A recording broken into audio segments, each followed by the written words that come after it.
Hey, dude, you ready to do this week's podcast? Yeah, let's do it, man. All right. Just before we get into the podcast, I have the wildest story to share with you. I thought maybe I could just run through it really quick just before we get started. Is that cool? Yeah, let's do it. I remember when this company first started, I saw men calling for change. One man in particular called for a paradigm shift. I'm the guy who's gonna be leading this company for the next 25 years. John Moxley, I am challenging you for your world title. I'll see you at All Out, John. All Elite Wrestling presents All Live. Live, Saturday, September 5th at 8 p.m. Eastern. Only on pay-per-view. Super Kick Pata! This is the story of Matt and Nick Jackson, seen through their eyes. Over the past 20 years, they have documented their tireless journey, their triumphs, and their tribulations. And now they are ready to share their adventures with the world in their new book. One day, let's grow up and let's be professional wrestlers. This is the story of two brothers that became two loving fathers that went on to become the best tag team in professional wrestling today. This is the story of the Young Bucks killing the business. Young Bucks, we're killing the business. You know, and it's just the craziest, wildest thing that ever happened in my life. That is super crazy. All right, let's get this show started. Cue the intro. The following presentation has been brought to you by HSF Productions. The Impromptu Wrestling Podcast with your hosts, Jeff and David.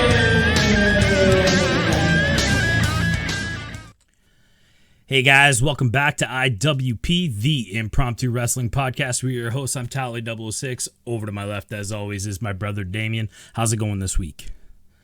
It's going well.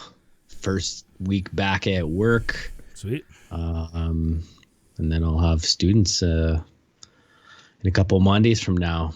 So yeah, how was your week?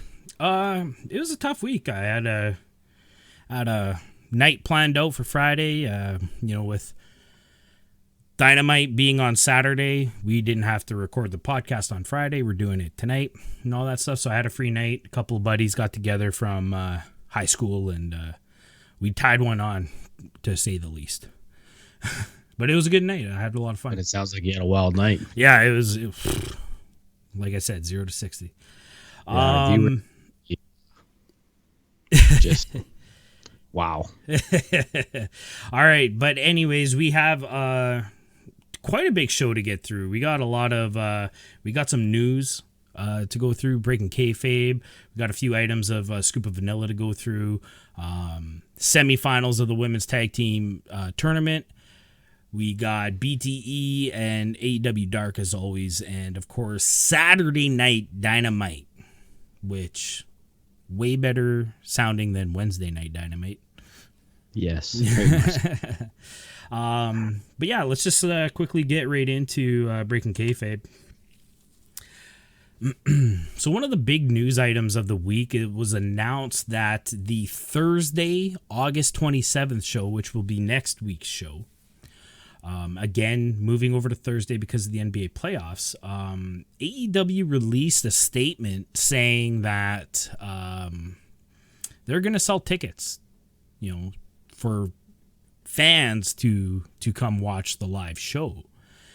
And I have the statement up. It's in two parts. If you guys want to pause the video and read it yourselves, I'm not going to read it out, but it's there if you want. But basically it's saying, these are the guidelines. It almost sounds like there is you're not just buying a ticket to a show, you're almost applying to get a ticket to visit the show. You have to list everybody who's going to be in the party, because everybody's going to be quarantined off from each other. Everybody's going to be, social distanced and stuff like that. So as long as you're within your group and all the names match and all this stuff, it's quite the process that they're going through to allow fans back into these events. I'm interested because of the whole Fozzy concert in North Dakota last week and how much backlash that not only Chris Jericho but Tony Khan and the Chris Jericho AEW altogether we're getting from it. Do you think this is a good idea to allow more people in to see the shows? I know they've already kind of bringing in people who work at the building, and they've been coming in with signs. A lot of press people have been invited to watch these shows, but now they're letting more people in. What are you thinking this means for AEW? Especially since Florida has the highest case rate in the United States. Yeah. I think it's a good thing for fans. It's good for the wrestlers as well. I think it's probably been weird for a lot of them to be wrestling with no fans, not having that crowd reaction. On the last Talk is Jericho that I listened to, he said that the guys are coming to the back asking them, how was my match? And they're like, who knows? There's no crowd reaction, so we don't know if it went off or not. Right. So I think that'll be good. I think, a Fozzy show is not as high profile as this. So I'm only imagining that the precautions and levels in which they're going to take security and all of those things is going to be heightened. And I think it's going to be a different fan base as well. When you're going to a Fozzy concert, you're going there to be wild and crazy. And I'm not sure that wrestling fans are quite to that level. I've never seen a mosh pit at a wrestling show. Let me just say that. Right. Yeah, I think never say never, though. That's true. I think you're right. I think we kind of touched on this when we reported on the Fozzy concert situation, is that AEW is very, very open and very, very strict when it comes to their COVID testing and who's allowed to be in the building at any one time. Tony Schiavone was an example where his test hadn't come back in time. So instead of risking it, they just say, go back to the hotel. We can cover for you. You're not going to be a part of the show this week. Like, that just kind of proves to how serious and how important they're handling all this. So I think they're doing the right thing. They're going to be doing the right thing when they bring the fans in and how they're separating them and stuff like that. And I think it can only be a good thing as long as everybody who is coming to the show understands their role and what they need to do to help protect themselves and the others attending the show. And I think it's going to be a great atmosphere next week, having at least more people in the crowd. Right. Yeah. I'm really missing people singing Judas when Jericho comes out. Like, that was such a cool thing when that all happened. So, yeah. So, interesting stuff. AEW, they're gonna beat WWE to bring in fans back to the shows, which is, just another notch on the belt, I suppose. But we'll see how it all plays out. Yeah. All right, one more piece of news that I wanted to cover. Something that broke, I believe, while we were recording last week, is that 3 AEW roster members were taken off the website without any sort of statement released from AEW. And it took, Twitter and one of the firees to confirm that, yes, they were fired. I kind of said that wrong, but you know what I'm getting at. So Sadie Gibbs, who was being promoted huge before, All Elite Wrestling really took off. It was kind of the lead up to Double or Nothing last year that we were starting to see these vignettes of Sadie Gibbs, and it just never ever worked out. I think we only maybe saw her once on Dynamite in a singles match and stuff like that. So it was kind of disappointing to see her go because they had invested so much in promoting her. but she is an international superstar, and I think, just with the way things are going, release her now.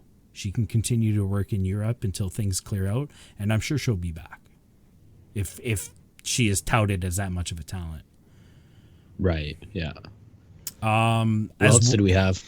We also had Babe Priestley, which was surprising to me. I thought she was doing really well in what her role was. There was an unfortunate incident where she injured Britt Baker at Fight for the Fallen, I believe it was, last year. But it ended up, making a great storyline with her and Britt that played out into the beginning of Dynamite, which was fine. So, but I think that's a similar situation with Sadie Gibbs, is that she's from New Zealand, I believe. And, just maybe international, restrictions are hindering her. Again, release her, let her work, and I'm sure she'll be back as well. And the other member being Jimmy Havoc. We reported on this a few months ago when the hashtag Speaking Out movement really, broke into the wrestling side of things, and Jimmy was outed, accused of some pretty heinous stuff. He was immediately taken off TV, during quite a push. He was getting quite a push teaming with Sabian and whatnot. So it was unfortunate timing, but I think the right move was made here. Let's cut ties. Maybe in a few years, if things quiet down, things can happen. But Jimmy Havoc is gone. What are your thoughts on all this? Well, I'll talk about Jimmy to start with. Jimmy was one of my guys. I really liked what he was doing. He wasn't a really flashy wrestler, but I really liked his gimmick, and I really liked him with Sabian and Penelope Ford. I was really excited to see where that was going to go. So it's unfortunate. I hope that, we had speculated that maybe this had something to do with some substance abuse or whatnot. And just hope that Jimmy gets the help he needs and we see him back, because that would be awesome. As far as the other girls, I understand what you mean about them being international, but there's a lot of international wrestlers that we haven't seen, like Yuka Sakazaki and Riho, and they haven't released them. So I'm wondering if, maybe it is probably part of its distance. I wonder if it's maybe contract related as well. Maybe the other wrestlers are okay not wrestling somewhere else, and maybe these girls wanted to be working. For sure. Maybe the Japanese wrestlers had it in their contract to be able to wrestle. Right. Who knows? But unfortunate, because I thought that Sadie Gibbs and B. Priestley were doing really well for the the few matches we saw them in. Yeah, for sure. I agree. I think they'll be back, at some point. But we'll see. We'll see how it goes. All right, let's get into a scoop of vanilla. Some huge news coming out of the vanilla brand right now. It was broken. The news broke, however you say that in the journalism world. But Renee Young has announced that she will be leaving WWE after SummerSlam weekend, which is the weekend we're in the middle of right now. I mean, we talk about the hottest free agents in wrestling, and I think Renee just shot up to the top of the list, literally and figuratively. What do you think of Renee Young leaving WWE, and what do you think she has in store for herself? I'm not totally surprised by this. I mean, she would have heard of all of the stories that her husband went through, that being Jon Moxley, with WWE and them kind of screwing them and whatever. I think that part of this is a bit personal, and who knows what kind of treatment that she had right while she was there, right? We just haven't maybe heard about it yet. But it also sounds like she's going out and doing things on her own. She just finished a cookbook that she had wrote, so I'm guessing that there's going to be promotion and things like that, and who knows what restrictions WWE has on those kinds of things.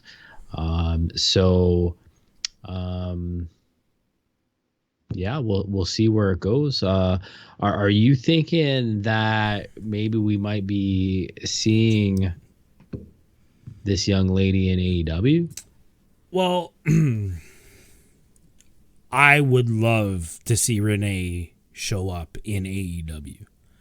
I've had I don't want this to sound creepy or anything, but I've had Renee on my radar back when she was Renee Paquette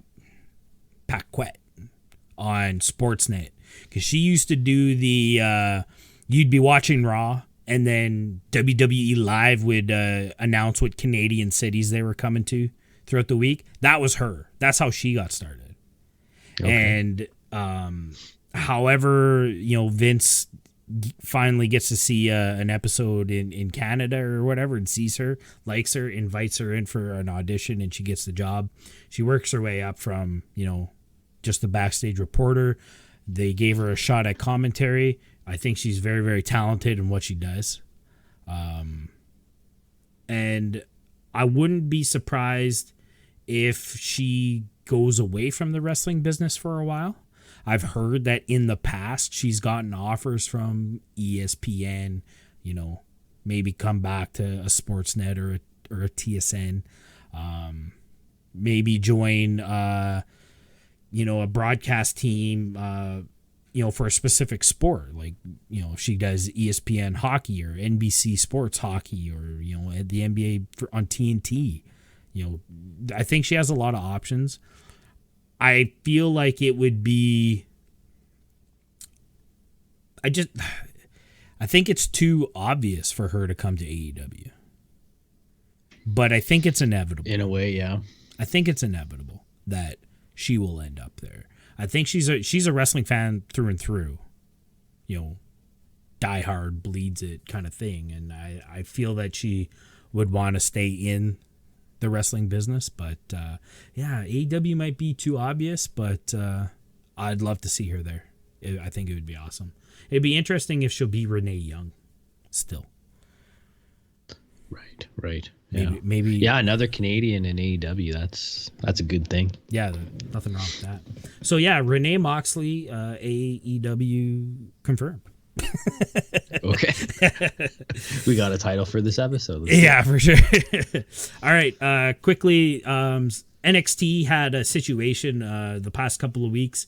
I don't know how their system works, when they're filming these, but they are pre-taped episodes of NXT.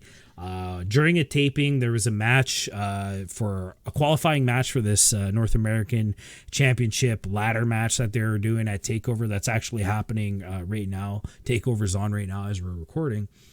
Johnny Gargano was in a match against Ridge Holland, and there was a little bit of a botch, a little bit of a slip up, and a pretty scary situation for Johnny Gargano as he attempted to bump on a power slam of some sort, and Ridge Holland just under rotates it, or when you watch the video, it's a really awkward spot and how it was set up, and needless to say, Johnny Gargano lands directly on the top of his head. His neck goes sideways. Like it was gruesome. My throat dropped as soon as I watched this clip. And I mean, I sent it to you right away, and I think you had similar feelings. But, needless to say, Johnny was all right. They stopped the match mid-taping, checked on him. It sounded like he was okay. He continued the match. They finished the match. He wins the match. And just this past week on NXT, he cut a really good promo. It was almost half heel, but still babyface because, I'm Johnny Takeover and it wouldn't be a takeover without me. And, so it was this really weird, like babyface heel type promo. And he says he's going to be in the match, and, it might be something that we need to watch for next week. But what do you think of this spot and how it went wrong, and what were your thoughts when you watched it? Well, I mean, yeah, it's pretty brutal. I think that was my response back to you, was brutal. I don't know, like if you would have kind of blurred who it was, or you didn't tell me who it was, I would have thought these were just a bunch of amateur indie guys. It did not look professional. There obviously had to be some kind of communication breakdown or something, like didn't know what the spot actually was, because right. I think Johnny's kind of jumping for this, and really this move shouldn't have required him to do that. So glad he's all right, and I'm sure he's gonna have an awesome takeover match. He always does. And Johnny 5 stars.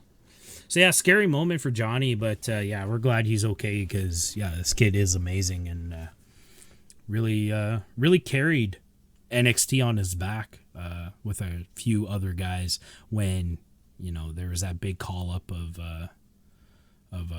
NXT stars that moved up. So we're glad to see he's all right. But brutal moment. I'm sure Ridge Holland got a talking to by Triple H after that. Maybe we won't see him on TV for a little while. Right. All right, and just so one last piece, because this match happened early in the night on TakeOver, we were able to catch it, watch it, and we're going to quickly just go over the review of this match. It's Adam Cole versus Pat McAfee. It was a situation that we talked about extensively for a few weeks as this story built. There was the radio show spot where Cole flips out and breaks a microphone and pushes the guy with spinal stenosis or whatever the disease that he had was. And, was it a work? Is it a shoot? And, a lot of people were thinking this is a shoot. And I said from day one, this is totally a work. I've seen it done before. But they made it look really good.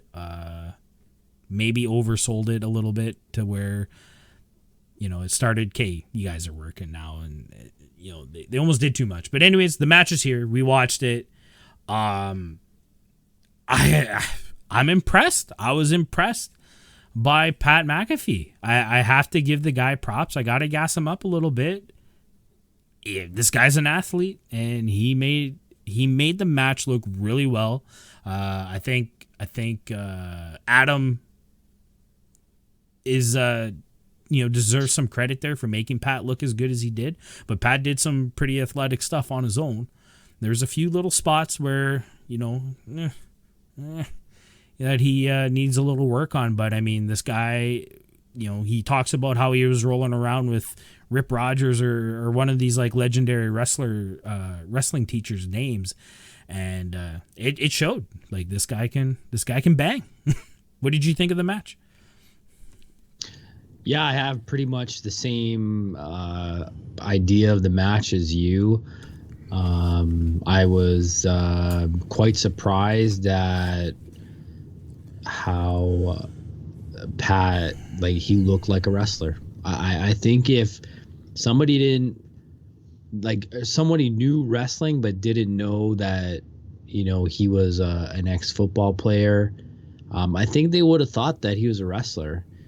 And I mean, we've seen dark matches and people from the indies that don't even have like I hate to hate on Pineapple Pete here. I was thinking the same thing. Pat McAfee looks better than Pineapple Pete. Yeah, for sure. So, part of that is he is obviously an athlete. He did very athletic things, but I mean, this guy wasn't just doing body slams and whatnot. Like, he did a backflip off the top rope. Yeah. Then he ran back and jumped onto the top rope, and then did a superplex. Yeah. Like, how many guys can do that now? 1 year, 2 years in the business do we see doing that? Yeah. It's very, very impressive stuff. So do you think this is a one and done for Pat, or do you feel like, with this performance, could he get somewhere? I'm not sure. I think that all comes down to what he wants to do. I mean, you look at Ronda Rousey, MMA fighter, is used to combat sports, lifelong fan of professional wrestling. She comes in and she's athletic and impressive with her movements and has great control of her body, but it was really the girls that she was working with that made her look good. And she didn't do a lot of like super flashy stuff. It was, pretty basic stuff if in comparison, the hip tosses and the odd back bump she would take. I think she took a couple suplexes and stuff from some bigger girls like not Nyla, Nia Jax and whatnot. But Pat definitely looks like he could, if he really wanted to do this and worked on some of the things that he needs to work on, selling and stuff like that.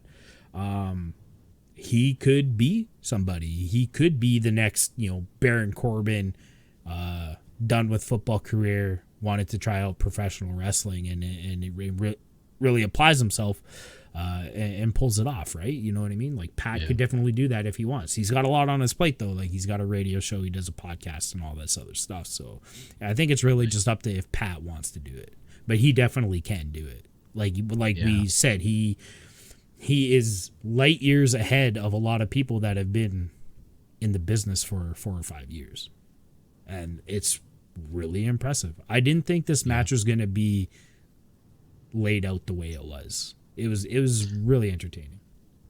Yeah, like I'll tell you, I was expecting like Dennis Rodman-esque. Yeah. And it wasn't that at all. Like, not even close. Classic celebrity. We'll call it celebrity wrestling matches. It's a clothesline, a couple punches, maybe a kick, and then the body slam, maybe an elbow drop or a leg drop, and then that's their spot, right? Pat McAfee's out here, like you said, he gets pushed off the top rope, does a backflip, lands on his feet, sells it, great. Like he just like, yeah, that's what's up, buddy, and then does basically a standing leap back up to the top rope, sticks it right into a superplex. Like that whole sequence of spots was just flawlessly done. Yeah. Yeah, he could do it. Yeah. All right.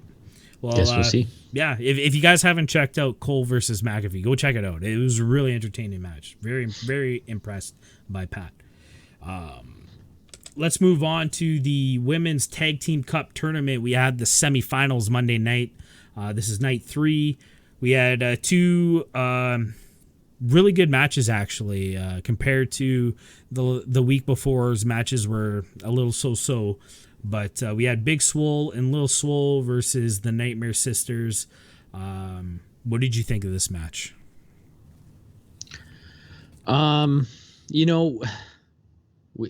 We when we did the predictions last week for this, we said that purely for storyline, this had to be the Nightmare Sisters going on. It was a typical match for them. And, what we really are starting to see or what seems to be the story here is that the attitudes, the roles that these two women are playing are starting to sort of switch. The Nightmare Sisters. Brandy's becoming the kind of the annoying one, and Allie seems to be the team player, want to win, that kind of thing. What do you think about Brandy with kind of going a little bit heel and with this action figure thing that she's got going on? What do you think of that? This role change, it confuses me because I think Brandy was better suited to be the straight-laced, you know, I want to do well in this business, because she is the one who never really got a chance to wrestle in WWE, you know, where she has part of this her own company. She's the chief brandy officer. Now she has that chance. Tony Khan's given her that chance to wrestle, and she's trying to make the most of it. I think that character fits her better. So why they switched to where now she's the overconfident, cocky, you know, I'm the first. I guess that's where it comes from, is this action figure gimmick that she's running with. I'm the first women's action figure, so I'm better than everybody. But like I said, I think she was better suited in the other role. However, Right. I mean, they're making it work. But I'm just confused over why they did it, because I think, and even Allie as the confident, cocky, you know, that makes more sense because she's been in the business longer, and we've seen her win in AEW, and the whole girlfriend of QT Marshall gimmick, like, that's all gone. We don't really see that anymore. And I loved how QT was just infatuated with her, and even in his matches, he constantly was making eye contact with her, and we just don't see any of that anymore. And that almost doesn't make sense anymore because of the role reversal. So, yeah, I don't know. The whole thing just confuses me. It's like the Nightmare Collective, right? It's like, what is it? Is it the same as this and then gone tomorrow? Right. They need to figure it out. Well, anyways, this match, yeah, I mean, it was a decent match. It was a lot better than the match we saw the week before with Big and Little Swole. But Nightmare Sisters go over. Like we said, it was almost, the writing was almost on the wall with Big Swole going into this feud with Britt, which I'm glad that they reminded of us in at the end of this match. And it was just, yeah, it just makes sense that well, the Nightmare Britt Sisters interrupts in this one. That's what I'm talking how they about, got the win, eh? Yeah, that's what I'm talking about, is that they're just reminding us that, yeah, Big Swole has this other feud, and yeah, Nightmare Sisters take the win. Wasn't, it was just an okay match. Yeah, it was just okay.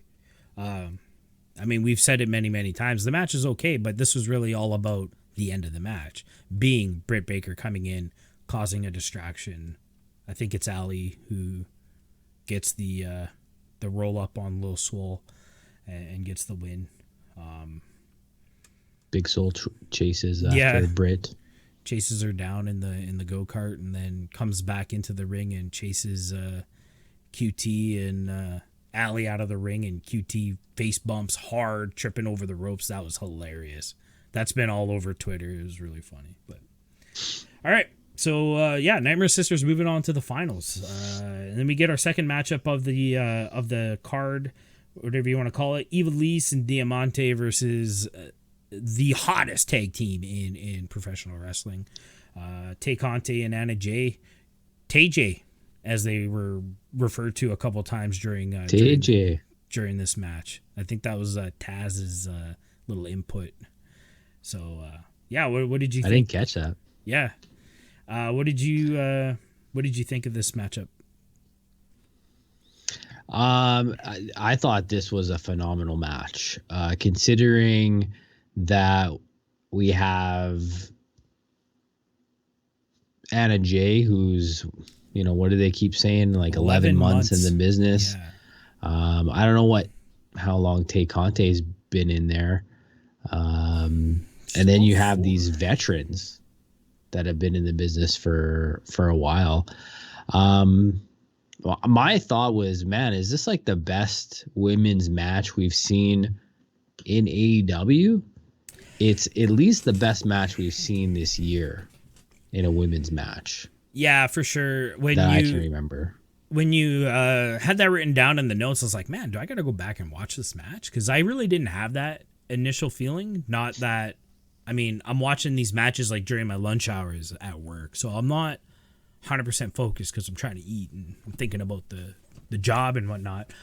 So I went back and I watched this match, and yeah, you are right. Like, this match was really clean.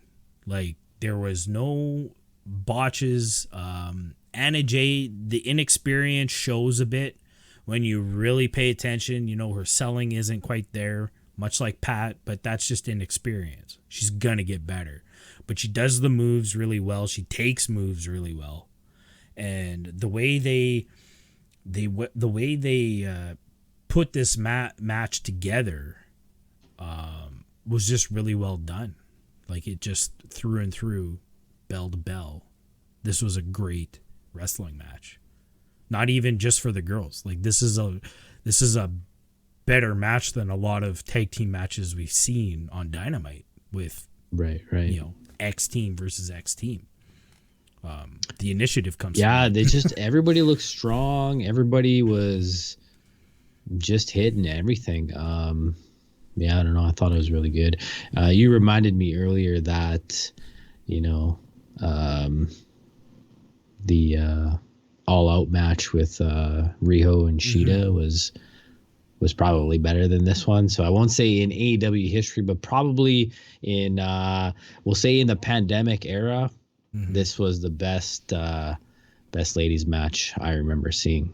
By far, this was the best match of the tournament so far. That's no question. So, I mean, big props to all four of these women. They killed it. They did really great.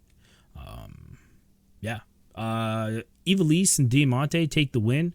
They cut a really cool promo after or before, I can't remember what it was, but they talk about how, you know, I've been in the company for 16 years. She's been in the company for 10. That's 26 years combined. You know, this is what we live for. It was a really passionate type promo. And I was really looking forward to the finals, which is going to take place on Saturday Night Dynamite, which we'll get to a little bit later in the show. But Nightmare Sisters versus Ivelisse and Diamante. Looking forward to the final, to talking about the final. But let's move on, and we'll quickly run through BTE. This was episode 217, Goldman, and I saw this title and I'm like, Goldman? What the hell? Like, I couldn't think of any skits that this could have pertained to. And, you know, I don't know who's teaching these guys how to put stories together or how to market kind of new gimmicks and stuff like this, but putting the reveal at the end of the show and having it only about 10 seconds long, freaking brilliant. Because like the whole time I'm like, where's Goldman coming? Like, because like their titles always have something to do with that episode, right? So right. I was just waiting for this Goldman. But it is Gold, Man. Gold Man. Yeah. Whatever. I mean, favorite? I got this right away because one of my favorite moments from the last episode was when Brandon was talking to the Young Bucks or the Elite about how, you know, he witnessed a murder. Right. He had heard it through the door. Yeah. Like, Colt is dead. And they're like, what are you talking about? And then, like, did you see it? And Brandon's like, well, you know, I didn't see it, but like for sure he got jerked off and covered with gold. Oh, I didn't catch that. Yeah. So when I saw gold, that was the first thing it reminded me of. Shit. This has something to do with either Brandon or Colt Cabana. Right. So. Interesting. Okay, I missed that. What did you like from this episode? You know what? I think Dark Order. I mean, I hate giving these guys as much credit as they're getting, but man, are they the best part of this show? That court scene with Dasha as the judge and Santana Ortiz and freaking Silver's in there. Marvez. Yeah, like that. I don't know. They just killed it. I was laughing the whole time. We kind of talked about it last week. We were kind of confused by Christopher Daniels. segment in last week's episode, and this week he did something similar, but with a different product. He's talking about mortgage protection and whatnot, but he actually says the words, if you're 50 plus, check this out. So this is definitely, because we were a little hesitant to say that this was a 50 plus type segment, but definitely he's taking Matt's inquiry to try to get an idea about bringing in the 50 plus. So it makes those segments have more meaning, I guess you could say. So yeah, I enjoyed that one. I hope this goes to where, Christopher Daniels kind of has gone rogue. Like he never brought the ideas back to the Bucks. He's just kind of doing these on his own, and yeah, maybe that comes to bite. They're not really hitting, but for me this week, the 50 plus for 50 plus was my highlight of BTE. I popped super hard for this. It starts off with Matt calling Brandon, saying, right. Hey man, you're nerdy AF. I need you to figure out something for the 50 plus this week. And we can't hear Brandon on the phone, but it's like he's responding back, and he goes, Matt goes to him, we really need something that's slow and boring, that would be a good idea, but I don't know if WWE is going to let us license a Randy Orton match. And I popped hard. Like, now it's not even, these sort of backhanded, comments where you really have to know the wrestling to know they're taking a shot. Now this is like a direct hit. Anybody that even knows what WWE is, doesn't matter how much or how little you watch, you get this joke. Like, that's just Randy Orton is boring. But yeah, I thought you're right. That was so super funny. I popped hard. Yeah. And then Brandon does a PC build, which I thoroughly enjoyed. It was kind of nice just watching him do that while Matt did his 50 plus voice. Yeah, for sure. Which I wanna be able to do. I gotta practice that one. The voice, but you're right. PCs? Dark are, both. Dark Order, always, probably for the last month now, just been the highlight of BT. The segment that they did with Peter Avalon was really well done, and I like how it's like Peter just totally forgets Brandon exists in a way, and I like how they break the fourth wall. After Silver and Reynolds are done calling Peter dog shit and that he's trash and whatnot, and no, you're not joining the Dark Order. And Peter is not even taking it. He's like, all right, I'll see you at the next meeting next Monday. Whatever. Hey, make sure you don't tell Brandon. And then Brandon's like behind the camera. He's like, Peter, I'm right here. And like Leva Bates is even like pointing towards the camera. Like, just totally like, I filmed BTE. Like, I can hear you. And he like ducks down. Yeah, classic. More Peter and Brandon. I miss that stuff. Yeah. I mean, great episode. And then, as I mentioned at the start of the segment there, we get this gold filtered screen, and it's like a first person view. And I guess it's Colt walking through the halls. And I like how he points the cameras to the EVP door, and he's like, no, I'm not going in there. And then he makes his way to Doc. I forget what the Doc's name is, but he's been becoming quite a character on BTE as well. They've been using him a lot. And and then it just ends. It ends very ambiguously, and I can't wait to see where this gold man thing progresses. Like, is he a superhero now? Like what? Where are they gonna go with this? Yeah, I'm interested. It's gonna be Austin Powers. I love gold. I'm from Holland. Isn't that weird? Wow. I can do a Dutch accent. That was pretty good. All right. We're writing that into the next opening. All right. Let's move on to AEW Dark, episode 47 from Daly's Place. This was August 18th, 2020. What did we have this week? This gigantic episode of Holy Dark. man. It was a huge week. We had 12 matches. I'll quickly run through them. I only watched about half the show. Yeah, me too. And I was watching it on double time. I don't know if you folks know this. Don't watch our podcast on double time, but and watch podcasts on double time. Here's what we got. In match one, we had Michael Nakazawa versus Kip Sabian. I think you said you watched this match.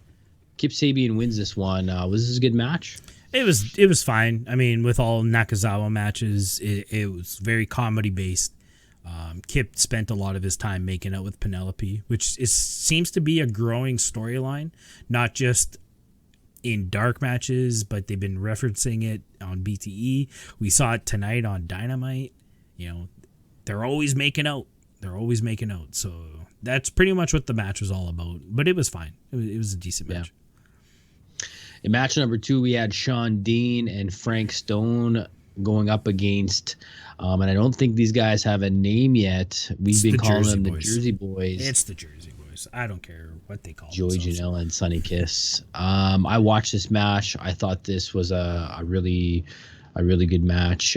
Sean Dean, really good. I think they should push this guy into something if they can figure that out. Yeah. And Joey and Sonny are just awesome together. Really like it. Yeah, Any they're going to be in the top 5 soon. But yeah, this is a great match. Yeah. Match number 3, we had Will Hobbs versus Sean Spears. Sean Spears going over in this one. And then we had a Ricky Starks promo. Did you check out this promo? Great promo. Great promo. We've said a lot of shit about his wrestling abilities, but man, this guy can promo. Yeah. It was a good one. In match number, I guess this is 4, we had TH2 or the Hybrid 2 versus the Initiative. I think you said you watched this one. What'd you think of that? I mean, classic TH2 match. There was a lot of high flying spots. Brandon, again, really shining when it comes to the Initiative. He's been getting progressively better in his matches, and he's been being allowed to do more in his matches. But he always seems to be the hot tag, comes in and does the comeback and gets fired up and stuff like that. That's always really great to see. Leva Bates getting involved again in this match. She gives Angelico Hurricane Rana off the mat, off the apron onto the mat in a mini skirt. Deadly. But TH2 goes over on this one. Of course, it seems to be the running story here with the Initiative that they're losing. But it was a decent match. It's fine. In the next match, we had Red Velvet versus Abaddon, and this was a really good match. Abaddon had a new kind of style of makeup. Mm-hmm. If you could even believe me on this one, she looked even freakier than usual. She, it was more, I think she did less. There was less done on her face, which made it more defined in a way. So it wasn't so cluttered, I guess, with all the black lines and like zombie, I'm assuming zombie veins is what she's going for. So it was a little pulled back in a way, and it totally made her, you could see her eyes more, and like, how do you miss the white and the red eye and whatnot? Like, she totally looked creepier just by doing a little bit less. Less is more. Less is more. Abaddon wins that one. And the next match, we had Dark Order, which was made up of Colt Cabana, Reynolds, and Silver, so 3 and 4, and they were going up against Fabu Andre, Ryzen, and D3. And I believe this was the first time we're seeing Ryzen in an AEW ring. I believe so, yeah. We have seen Ryzen before. I don't know if we've seen him on AEW, but he's we saw him in the Matt Hardy. What was that series called? I can't even remember. Final Deletion or something. Yeah, Countdown to Deletion or something like that. Yeah. I can't remember. But Ryzen is the arch nemesis in a way to Broken Matt Hardy. And they've done many matches on Matt Hardy's web series for a while. And I guess he got him a job with AEW. We saw him for on a little BTE. bit. Yeah, we saw him on BTE. Now we're seeing that was a good Dark. moment. He's like, "Do you remember me?" And he's like, "Nope." Yeah. In the next match, we had Lee Johnson versus Ricky Starks. Ricky Starks going over in this one. I didn't see this match. Did you? Nope. I'm only here for Ricky Starks promos. Okay. In the next match, we had Tony Donati and Baron Black versus Proud and Powerful. Proud and Powerful going over in that one. I didn't watch that one. Me neither. All right. In the next match, we had Lance Archer versus John Cruz and Jesse Sorensen. So it sounds like this was a 2-on-1 match, handicap match. Lance Archer going over in that one. I didn't watch this one either. I mean, I can tell you how it went, but we've seen it before. Yeah, it was just annihilation. Yeah, I'm sure it was. I didn't watch it, but I can tell you how it goes. In the second last match, we had Billy Gunn versus Allin Angels, or number 5, as he's referred to as in the Dark Order.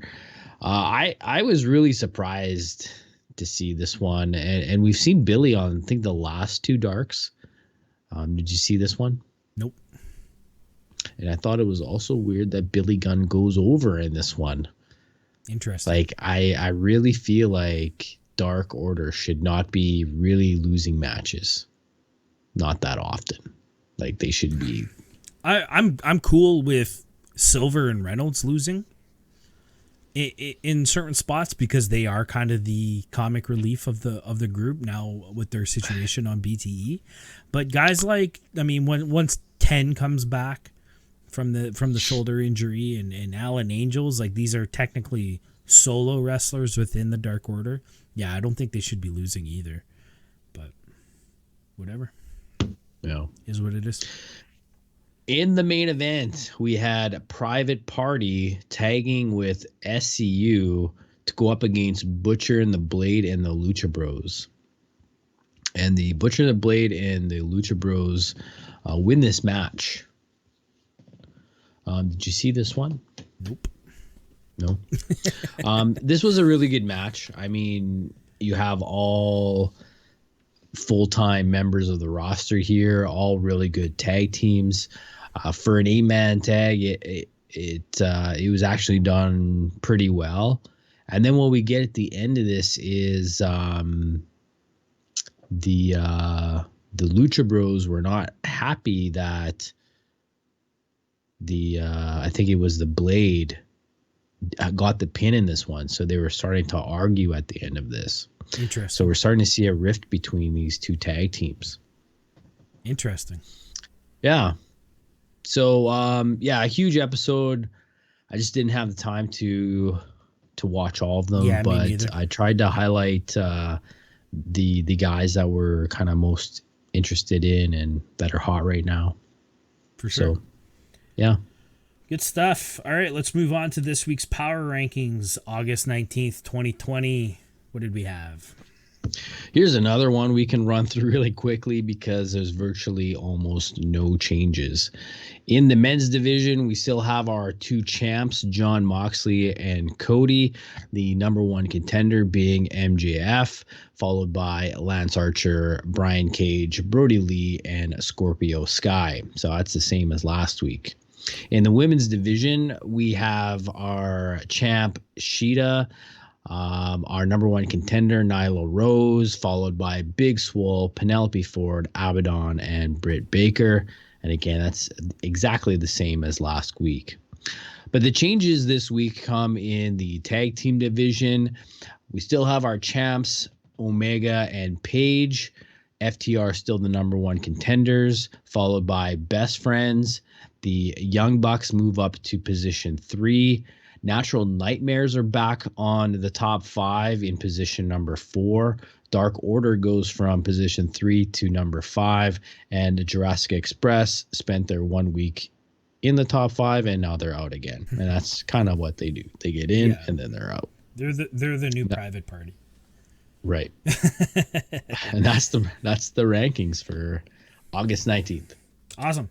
Well, let's get right into the meat and potatoes. AEW Dynamite special show Saturday night, with the NBA playoffs. They weren't able to run a show on Wednesday. And I mean, a bit of a scary moment for us up here in Canada. It's billed 6 p.m. Eastern. That's 5 o'clock for us here in Manitoba. It's not on the guide when you're scrolling through the TV. I was getting a little worried. I even had to tweet out to @AEW on TSN, like, what the hell's going on?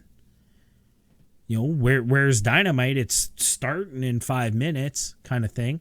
And I get a tweet back fairly quickly from somebody. It was a different @ handle. But they answered back and said, yeah, it'll be on at 9. Show starts at 5.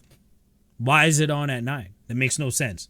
Why does Canada keep getting gypped when it comes to AEW? Can't enter any of the contests.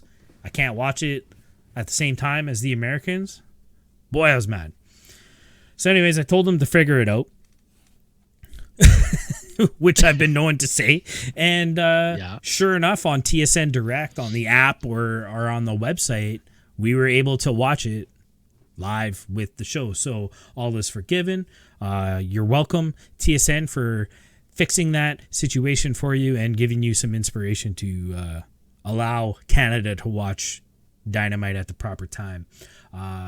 It should be noted. And we got the American feed, eh? And we got the American feed, so we saw a lot of new commercials. There was no Steel chainsaw commercials. There was no Canadian Tire trying to sell me a car battery that starts in -50 weather. It was an interesting broadcast. But we didn't get gypped on the Sammy promo. And we didn't get gypped in the Sammy promo. That's right. So, but yeah, it should be noted the show didn't actually start for like almost 40 minutes because basketball is the lamest sport on earth, and the last 8 minutes took 40 minutes. Figure it out, NBA. Do something Go Raps. Go Raps. Undefeated since the bubble. Love it. All right, let's get right into the first matchup of the night. The show opening credits ran, and the show was on. The bell was ringing. We were off to the races. FTR versus Private Party. Really, really interesting matchup here. High Flyers versus the old school professional wrestlers. These guys worked really well together. I really enjoyed this match. We watched the show together through the wonderful technology that is Skype and TSN Direct and whatnot. But I mentioned to you while we were watching the match that it was interesting how when Mark Quinn was in control of the match and he was working, I think it's Dax Harwood, he was working him. It was a very fast-paced match, really fluid, lots of spots, really fast-paced. And then when the tides turn and FTR takes over, the match slowed down. It was very methodical, a little bit more hard-hitting. I just thought that was such a subtle little detail to this match that just kind of made it go up a little bit in enjoyability to watch. So yeah, I really enjoyed this match. Yeah, and it's a good way to do it for these guys because I know Private Party, like, it really seems like they gas out. They come out of the gate super strong and fast, and then they end up gassing out at the end. So to take it a little bit more slower and methodical kind of helps them out that way. Yeah, for sure. Yeah, there's been many moments after private party matches where Mark Quinn can't even celebrate because he's keeled over leaning on the ropes because he's so out of wind. But these guys are, they're fast-paced, they're high flyers and stuff like that. Probably the most interesting moment of the whole match is that all of a sudden, Tully Blanchard is out in the ringside. He was there the whole time, but the cameras finally catch a glimpse of him about 2.5 minutes into the show, and he's got this FTR bomber jacket on. Tully Blanchard in with FTR is my prediction of the, no pun intended, the revival of the Four Horsemen. Is this coming true?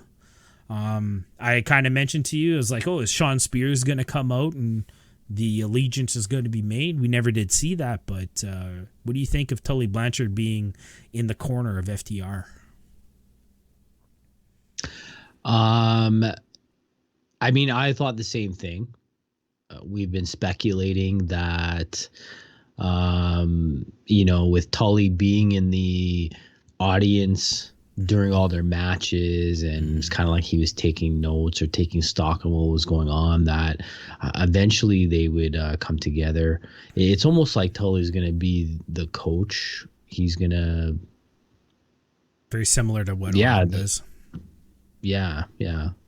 And I like it. I hope it goes that way. I think when we talked about it last, what did we predict? It was going to be FTR, Sean Spears, and Cody. Hangman or Cody, right?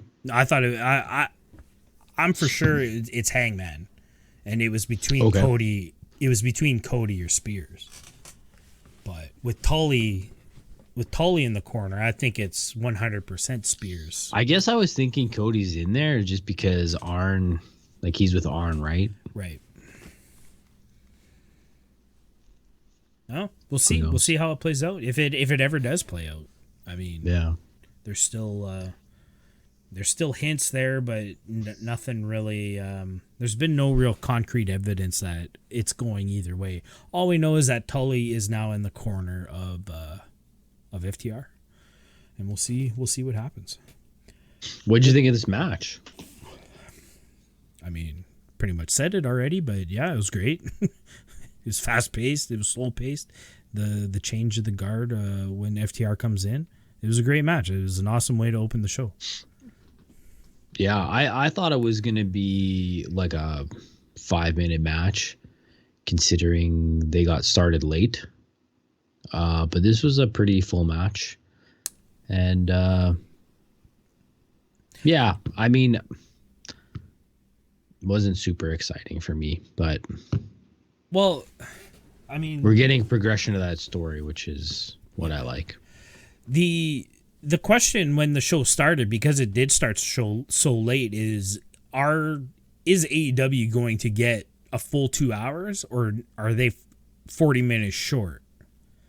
To start the show, and they got to get this done by 7 or 8, whenever I forget when the times were. I think it was 7.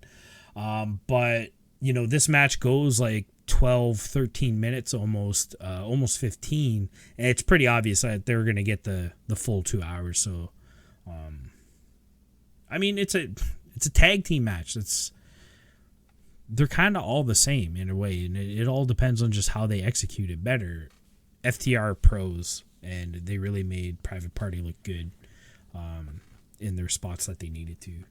But yeah, I get what you say. Like it's not like super exciting. Like holy shit, this was all about Tully and FTR. Yeah. All right, let's move on to 2 segments that we're gonna kind of meld together here. Just before the commercial break, we get a promo from AEW champion.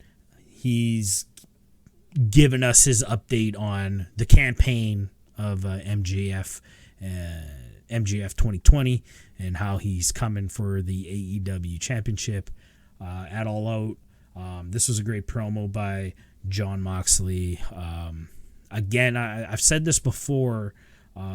This is very much a Jericho esque thing. Paul Heyman does this all the time. I think I've mentioned before how when you cut a promo on somebody, you don't just talk about how you're going to beat them up. You give them props and you gas them up, and then you take them down, right? And I was amazed at how much Jon Moxley was gassing MJF up. You know, talking about, yeah, you say you're going to be the leader of this company or the face of this company for the next 25 years. I hope you are. You definitely have the talent to do it, but for right now, I'm coming after you. And I'm going to headbutt you. I'm going to split open your skull with my skull. It was just classic Jon Moxley. I love this promo. Yeah, I like how he says, you know, MJF, you talk a lot, but you know what? I think that the toughest guys don't really have to say too much. And he kind of alludes to him having to hide behind these words and is wondering, you know, MJF, what are you hiding? Interesting. So I don't know if that's going to lead into something.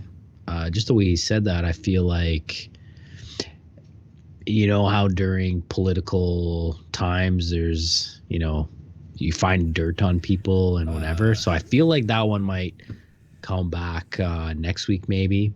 What do they call that when they slander campaign or smear campaigns? Smear campaigns, yeah. Yeah. You don't even, like, politicians are professional wrestlers in the sense when they're running for office and stuff like that. Like that's all they do is they just cut promos on each other. You know, my opponent doesn't care about healthcare and all this stuff. Like it's the same thing, and so it makes this all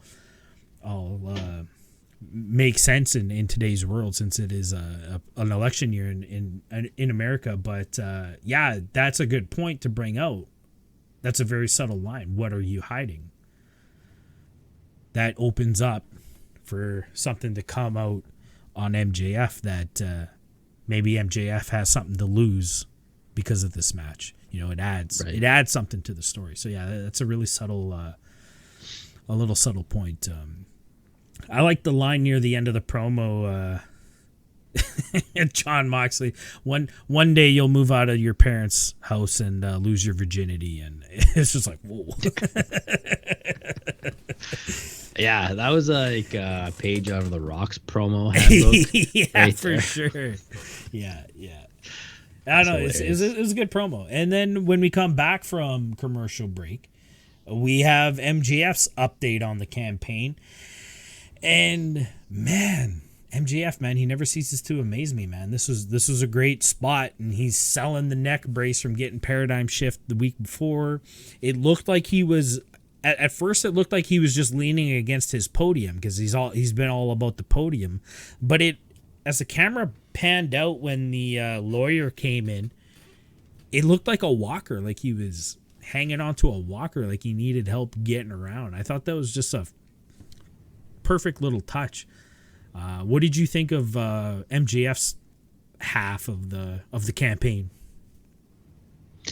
Yeah, I thought it was good. I mean, he got his stuff, you know, out because he has to, right? That's how this feud is going to go with them, you know, talking back and forth. But then he gets to a point where he can't even go on. He's so injured he can't even talk. Well, and then Mark Sterling, the lawyer, jumps in. I just want to quickly mention how this was a different mood of MJF that we've seen. He was talking a lot quieter, and he didn't have that intensity in his voice at the beginning. But as the more and more that he talked about Jon Moxley and the more it got him fired up, that's when he gets really intense. And then, yeah, it almost overtakes him, and the injuries, you know, hinder him from going on. And yeah, that's when this lawyer comes in. And I mean, I've met a lot of lawyers. There's a lot of lawyers in my town, and none of them look like that. That guy jacked. That guy's got bigger shoulders than MJF did. So you're telling me that guy's a lawyer? Doubt it. But you never know. AEW has used real life, lawyers in their bits before. I remember the female lawyer there that was signing the contracts for Sean Spears and Cody like that. Like, she was a legitimate lawyer that works for AEW. I'm sure she works for the Khan family, but maybe this guy is real. But I mean, that's the most fit lawyer I've ever met, is all I'm going to say. But this guy can talk, which makes me believe that he is also in the wrestling business. But right, like, he cut a better promo than MJF, some might argue. Like, it was really good, and he got fired up. But he basically, I mean, I could see where this was going the moment he started talking. It was kind of a long walk for a small drink of water, if that's how the old Chinese proverb goes. But he hints towards that, the paradigm shift is what caused my client's injury.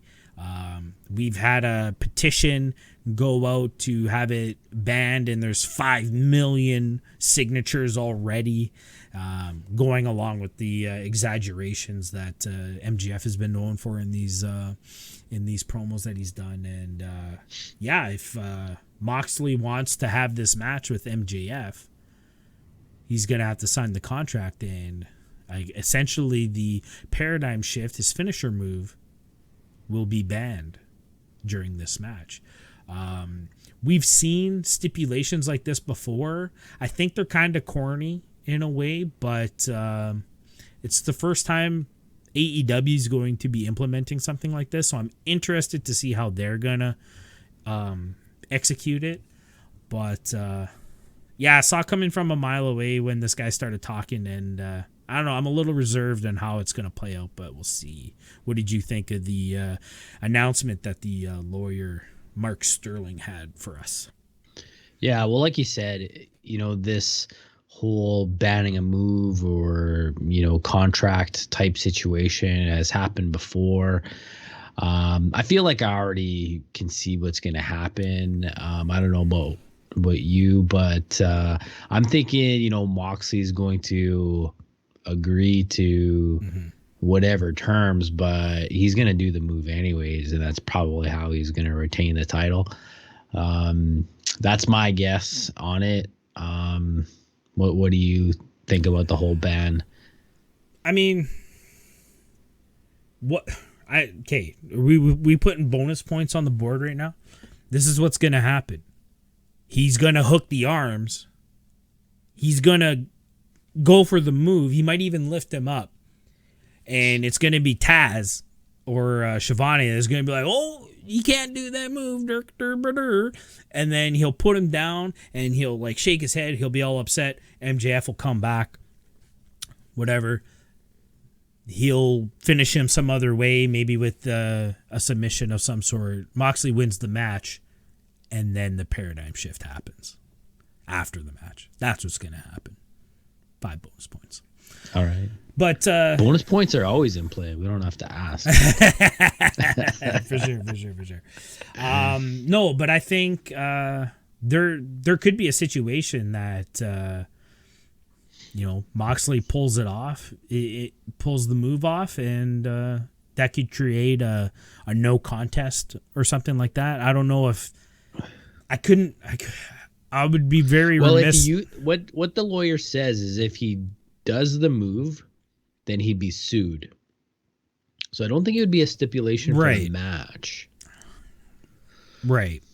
That's what I was about to say. I'd be remiss if there was a stipulation on the match to where Moxley might lose the belt because of using it. But I don't know. I guess we'll find out more next week. It was announced that there was going to be an actual contract signing, which we've seen in AEW before.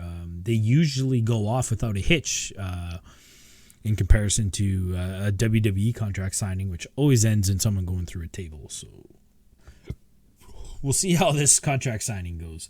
But let's move on to the next matchup of the night. We had a dreadful 8-man tag match. Butcher and Blade and the Lucha Brothers versus Natural Nightmares and Jurassic Express. I mean, you talked about the 8-man tag on Dark was pretty good for 8-man tag matches go. To me, this match just didn't. I was looking at my phone. I don't know if you noticed while we were watching this match. I don't know. There's more than 4 people in that ring. I lose interest, and it takes something pretty special like the 12-man tag that we saw a couple weeks ago with the Elite and whatnot versus FTR, or with FTR versus Dark Order or whoever it was. Like, that was an entertaining match. This, not so much. I totally tuned this one out. I couldn't even tell you who won. I forget. We just watched this couple hours ago. I watched this match. Again, like the Dark match, I felt that it was one of the better 8-man tags, just because there wasn't a lot of these people are out this side of the ring and these people are out this side of the ring, and you couldn't really watch it. They kept everything into the ring, and it was just a normal sort of tag match. The biggest moment in the match for me was Dustin gets thrown to the ropes, and the Luchas are going to do that thing where Pentagon throws the guy over, and then Ray does like a cutter or some sort of action after that. But Dustin flips over into a Canadian Destroyer, but they don't get flipped enough, and Phoenix takes a pretty stiff bump to the head coming out the other side of the Canadian Destroyer. And Taz even comments on it. He's just like, didn't quite get that one kind of idea. Looked like it really hurt. Phoenix looked like he was hurt on that one. Wow. But really, this is one of those matches that wasn't really about the match. It was about the after the match. So tell us about that. Right. So I didn't watch the match on Dark. So when you said that, yeah, there was a little bit of heat at the end of the match where the Lucha Brothers thought they should have had the pin. Maybe I'm assuming there was like a self tag in. Blade comes in and gets the pin. So now there's heat. It makes this ending part make more sense to me, because I couldn't really understand, like, what the hell are these guys arguing about? Yeah, so what? They lost the match. They lost an 8-man tag match to... I think they ended up winning that match. Never mind. But anyways, the argument at the end is a little weird. So they're arguing, and then we hear a voice come over the microphone, and it's Eddie Kingston. First time we've seen him since his loss to Cody on the TNT Championship Open Challenge. He comes out, and... I'm really impressed by the way this guy talks. Like I think this is what we mentioned, because he cuts a promo leading into his match with Cody, and like this guy just comes off really real. Like it doesn't sound like he's doing a character at all. Like I'm assuming this is what he would talk to you sitting having a beer kind of thing. And it's interesting that he's coming out here and he's talking. He's like almost breaking kayfabe here, and he's talking to these guys like, We've run the roads together in the indies, and we've had so much history, all 4 of us. And what are you guys fighting for? You guys should be, on each other's side and having each other's backs. And he kind of picks everybody out and tells us a personal story about their relationship or whatever. And it was really well done. I enjoyed it. But this whole time I'm thinking, like, what is this new faction? Like, what about Pac? I think I brought up Death Triangle at one point. Like, is that, like, if that's not a thing anymore, why is AEW's Instagram posting happy birthday to Death Triangle member Pac? Like, if that's not, like, if Lucha Brothers are out of that, I don't think they should be referring to that. And I mean, they're going to run with Death Rectangle here. But now we got a 5th guy, so it's Pentagon, I guess. I don't freaking know. But yeah, the most interesting part about what all happened here is that Kingston gets everybody to hug at the end. Okay, we'll keep it going. We're all friends still. And he breaks fourth wall, looks at the camera, and gives us all a wink. So, like, he's got some kind of agenda. And I'm really confused of what it would be. Why come out here and get these guys to work together? You know, what's this guy's motive? Do you have any thoughts on what Kingston could be doing with these four?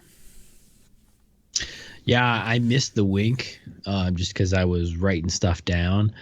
Yeah, no, it is kind of baffling how he could be involved or related with these guys. Like, I mean, he was talking to Pentagon and Phoenix as if they were like best friends. Mm-hmm. I don't believe that for two shakes, but I think it's going to be interesting. I really like this Eddie Kingston. I like him on the mic, and I think if he's going to be the puppet master, I think it's going to turn out cool. Yeah. No, I'm excited to see where it goes. I'm just baffled of what his motivation could be like. What is he trying to get out of this? I do have one piece of criticism for Kingston, though. Like, just finish putting your shirt on before you come out on TV. Just finish putting the shirt on. That's all. That's fashion, man. Okay, let's wear 2 T-shirts, He's but from only Brooklyn. have one. All right, let's move on to we get another kind of backstage segment. It's Britt Baker. She's sitting in her. I'm assuming it's like the gym at Daly's place or something like that. She was kind of getting her knee taped up. Reba was helping her out. I'm sorry, Rebel was helping her out, and basically, I can't even remember how this all goes, but she's talking about how, Big Swole won her chance to have a match with Britt Baker, but Britt Baker gets control of what the stipulation gets to be, and it sounds like she's going to choose to have it a handicap match, and she invited Penelope Ford, who was in the gym making out with Kip Sabian, as they do, they offered them a bunch of, amenities. Basically, he's going to get free dental care for a whole year for the two of them, free couples plan. And Reba is going to have to do the makeup for Penelope for free for a whole year. And that was just the kicker that made Penelope agree to the terms.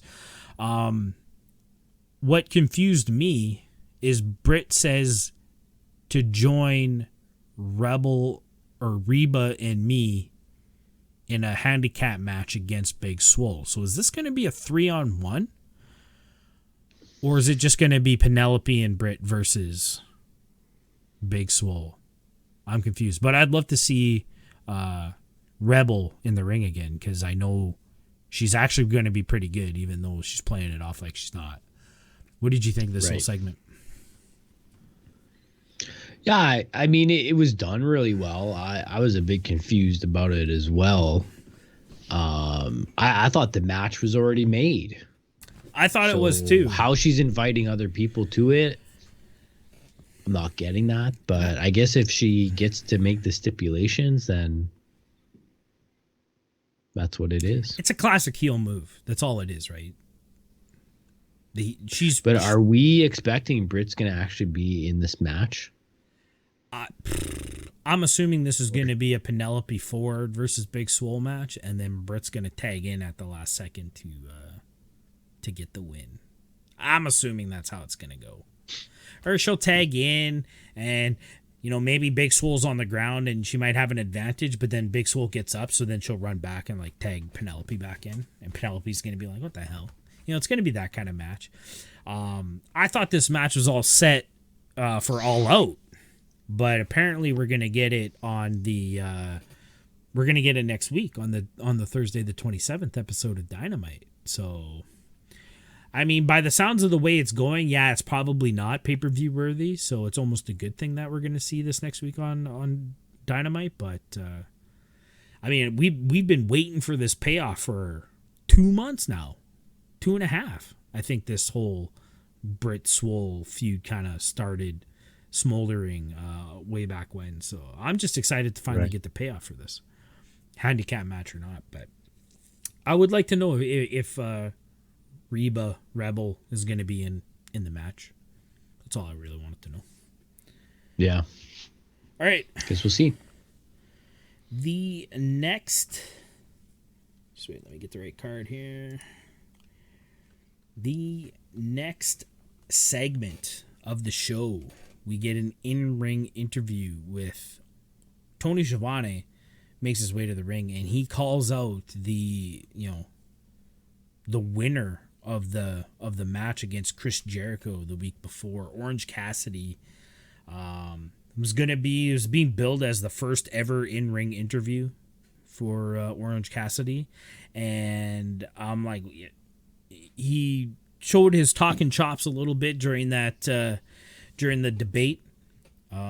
He had that really clever answer to the climate change question, and then he cuts a really decent promo on Jericho at the end. So, maybe talked about how maybe he's kind of shedding the sloth gimmick a little bit. Maybe he's going to talk. Maybe this is actually going to be an interview, and sure enough, pure Orange Cassidy form. Yeah, we don't get that at all, and I loved it. I love that. He's still the same guy, which I enjoyed. Jericho interrupts, and he cuts his own promo, which is how it should be, dealing with these two guys. What did you think of this whole segment as a whole? Yeah, I thought it was well done. It's what I would expect as well. And what we get out of it is that there's going to be a rubber match between these two guys, and we had talked about it before, and we speculated that this was most likely how it was going to go when we were talking about predictions for their second match. It made sense that Jericho would lose, and then they would have this rubber match to see, I guess, who's the best, and this goes on at All Out, right? Yep.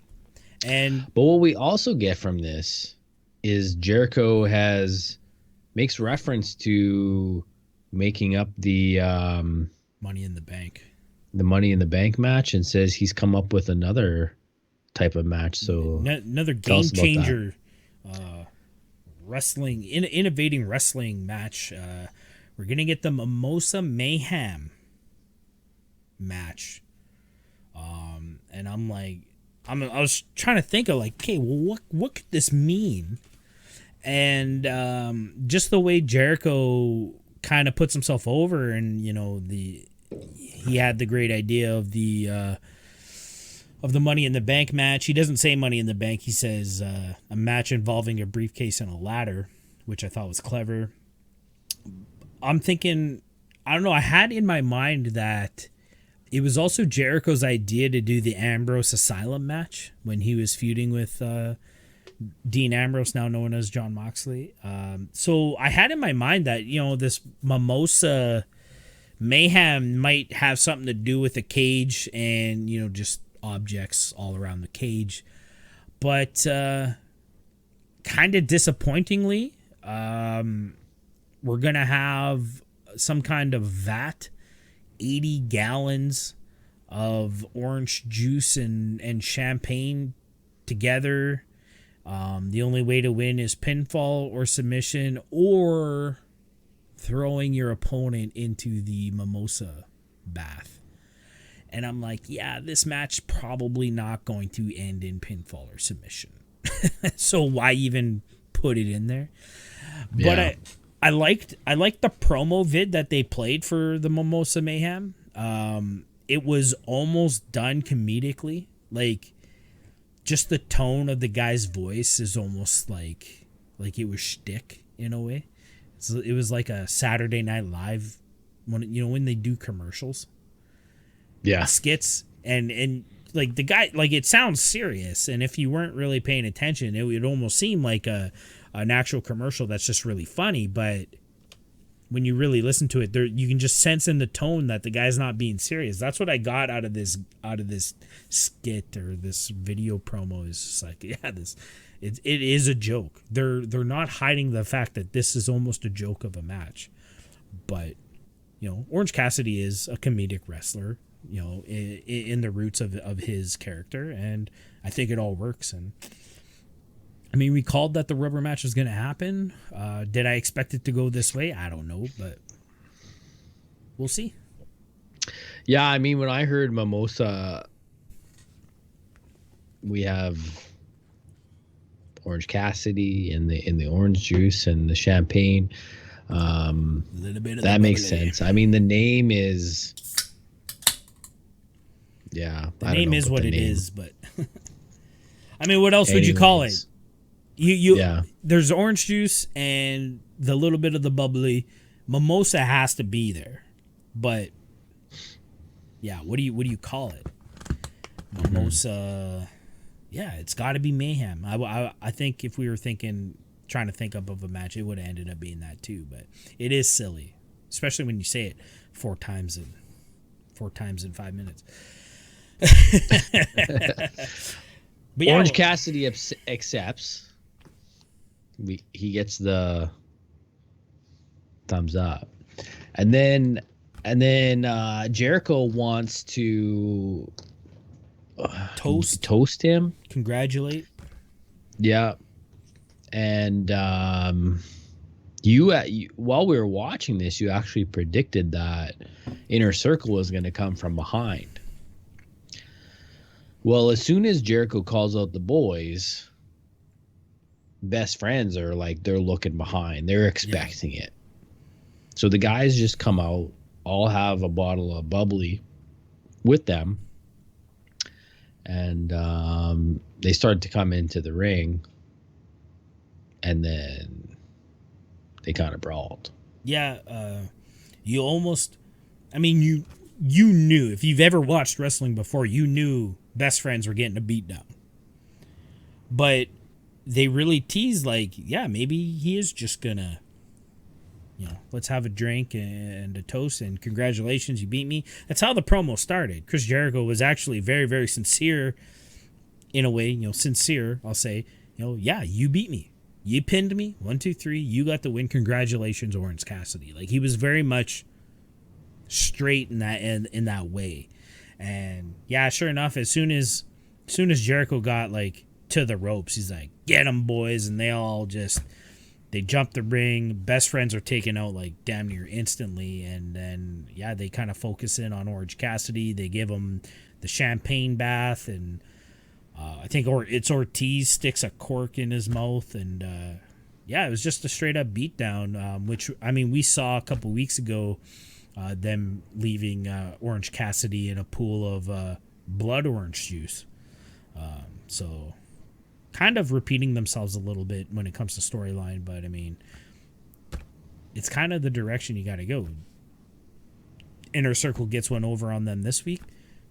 Best friends are probably going to get one over on Inner Circle next week leading into All Out, because, we still have Best Friends and Proud and Powerful. Like, they're still in a feud.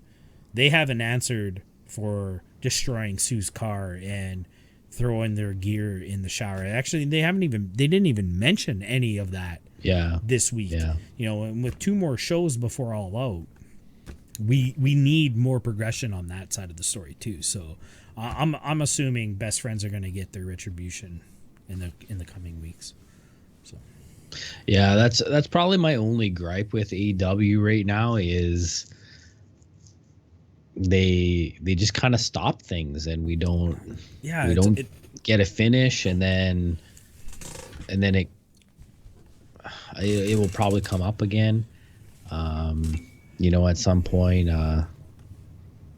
Is it too much going on that they can't fit it all in? Not to give Vanilla Brand any gas, but I mean, they've been doing it a lot longer than AEW has, and that's just a fact.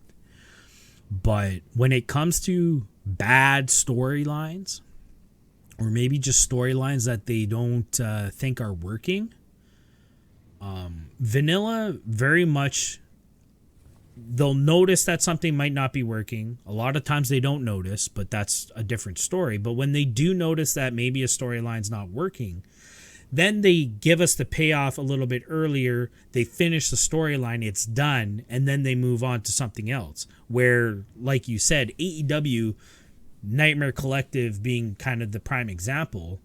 Yeah, maybe it's not working. And it's just gone. There's no payoff whatsoever.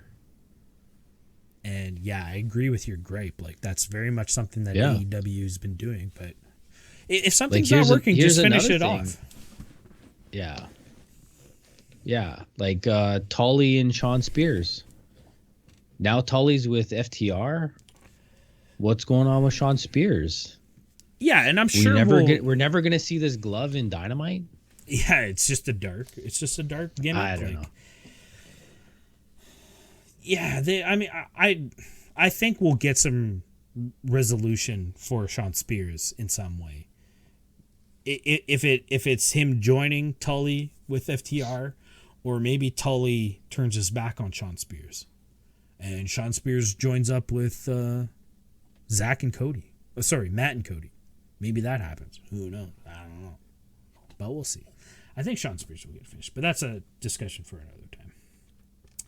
Let's move on to the next matchup of the night. We have Dark Order 3, 4, and 5. Reynolds, Silver, and Angels versus The Elite. The Elite. What'd you think of this match? This match was pretty good, actually, for a 6-man tag. Allin Angels shined in this match. Man, that kid is good. Why is he in the Dark Order? I don't know. I mean, you have the Young Bucks. You have the, best wrestler. Best bow machine. Of, the last generation. We'll say decade. Yeah, I'll throw it out there. Decade. And then you have these Dark Order guys, and man, can they get some moves in progression and sequence, and they're got some of the sweetest looking moves out there. They're athletic guys. Like I couldn't take my eyes off this match. I would probably give this match a good 3.5. I thought it was that good. But it was a fairly quick match. It wasn't terrible, no. Yeah. And then I feel like here's another one of those matches where we're getting it for the end. Right. So tell us what happened at the end here. We talked about this match when it started, and it was just like, Dark Order almost has to go over in this one. And I totally agreed when you said that. I was just like, yeah, if Kenny's going through this transformation, if you will, where he's kind of recalling back to his cleaner days, losing is kind of the progression it should go, And I don't know if I ever mentioned this on the podcast. If I did, I don't remember, but like leading into AEW, my storyline for Kenny is that he should lose for an entire year. Right. I remember you saying that. Yeah. Yeah. Because, everybody in, the wrestling, everybody besides Meltzer, who's just got the biggest raging hard on for Kenny Omega that anybody's ever had. They all said, like, Kenny can't hack it in America. Like, that's why he had to go over to Japan. The only reason he's the best bout machine and, the best wrestler in the world 2017, 2018, whatever it was, is because he was in Japan and he didn't have to wrestle up against, the likes of Seth Rollins and Roman Reigns and all these other guys. So I thought it was a natural story that, he comes over to America finally and he loses like constantly. And then, maybe that brings back the cleaner, or they could have did so much. And then he has redemption year in Dynamite second year. I thought that was great storytelling. They're doing it a little differently here. That Kenny keeps winning. He keeps getting the pins in these matches when he's with the Elite and the 12-man tag. But then afterwards, he just kind of loses his mind. And, it's getting the job done. It's telling the story they want to tell. I just feel like it's missing just that extra bit of story. But yeah, so he gets the pin. He goes outside, he grabs a chair, and it looks like he's going to power bomb Alan Angels onto this chair that has like the legs up. You know, it wasn't just the folded chair laying on the ground. Like, it looked super dangerous, like he was going to pierce this guy's back through a chair. And luckily Matt Jackson finally turns around and he grabs the chair, and there's a discussion, like, what the hell are you doing? And Kenny's like, you know, get out of here. You don't need to be a part of this. Almost, we don't know what they're saying, but this transformation of Kenny is happening. It's happening slowly. They've been teasing it on BTE. We've been seeing it a little bit the last few weeks, but he kind of just comes back from reality, I guess, and they leave together, and everything seems to be fine. But yeah, this Kenny thing is really starting to go. I'm sorry, I kind of got off track there talking about my storytelling, but that's perfect. Yeah, he kind of goes in and out, right? Yeah, very much like Matt Hardy, Incredible Hulk. Just we just don't know what gets him to it because he's winning the matches. That's what I don't get. That's the part of the story that I don't get. But whatever, they're getting the point across that he's going through this tumultuous time. Just my word of the day, tumultuous. I don't even think I pronounced it right. Anyways, bonus points. We get to see the one-winged angel. That takes it up from a 3.5 to a 3.75 for me. I love that move. Still keeping it strong. Ain't nobody kicking out of that move. Yeah, it was a great match. Let's move on to the next segment of the night. We have Alex Marvez backstage with FTR and Tully Blanchard, and Marvez basically just asking, like, what's going on here? And, you know, I think it's Cash says, like, you know, we want to be the best tag team in the world. There's, you know, some doubt with a lot of people in the wrestling business that don't think we're the best in the world. And we just want to learn. To be the best, you got to learn from the best. And that's why Tully's here. And Marvez kind of says, well, you're going to have to be the best because next week we're going to have this tag team gauntlet match to see who's going to be the number one contenders for the AEW Tag Team Champions at All Out. And I'll let you kind of read out how this gauntlet match is going to work. What do we got? Yeah, so the gauntlet's going to start with our 4th ranked tag team, which is Natural Nightmares. And they're going to take on the 3rd ranked Young Bucks. I'm guessing there's going to be no change in the tag team rankings up to next week. Yeah.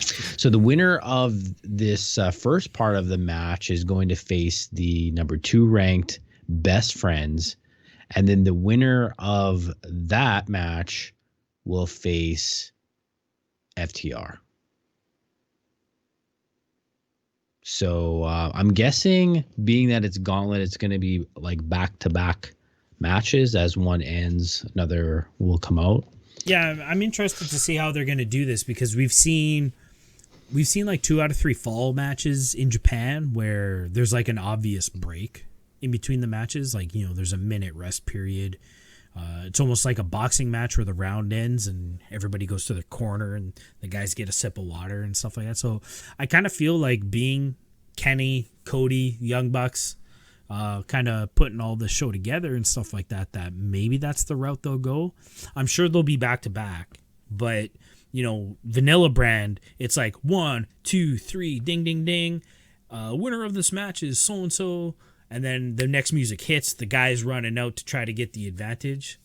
I'd be surprised if they did it that style, but it'll be interesting to see how they handle this. Will be the first gauntlet match. We know there's going to be 3 commercial breaks, picture for sure. Definitely. Well, maybe that's how they get around it. Is they just do the commercial break during the after each match. But yeah, knowing AEW and Dynamite, they'll go to commercial break 3 times during the actual matches, and I won't be able to see the picture-in-picture. And if they do show picture-in-picture, I'm just going to watch the commercials anyways because it's distracting.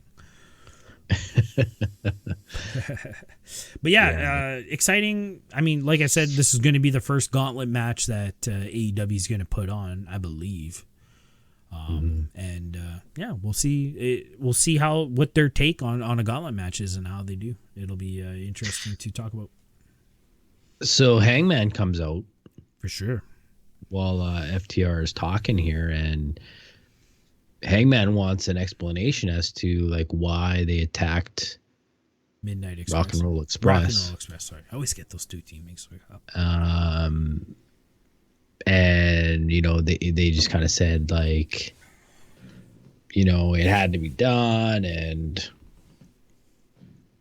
basically what we get out of this is, this could be the Young Bucks that we have to face in the final. You might have to face, us or the Young Bucks for the straps, so, they're taking care of business kind of thing. It seemed like Hangman was quasi okay with this answer, but right. It seems like there's tension now between them.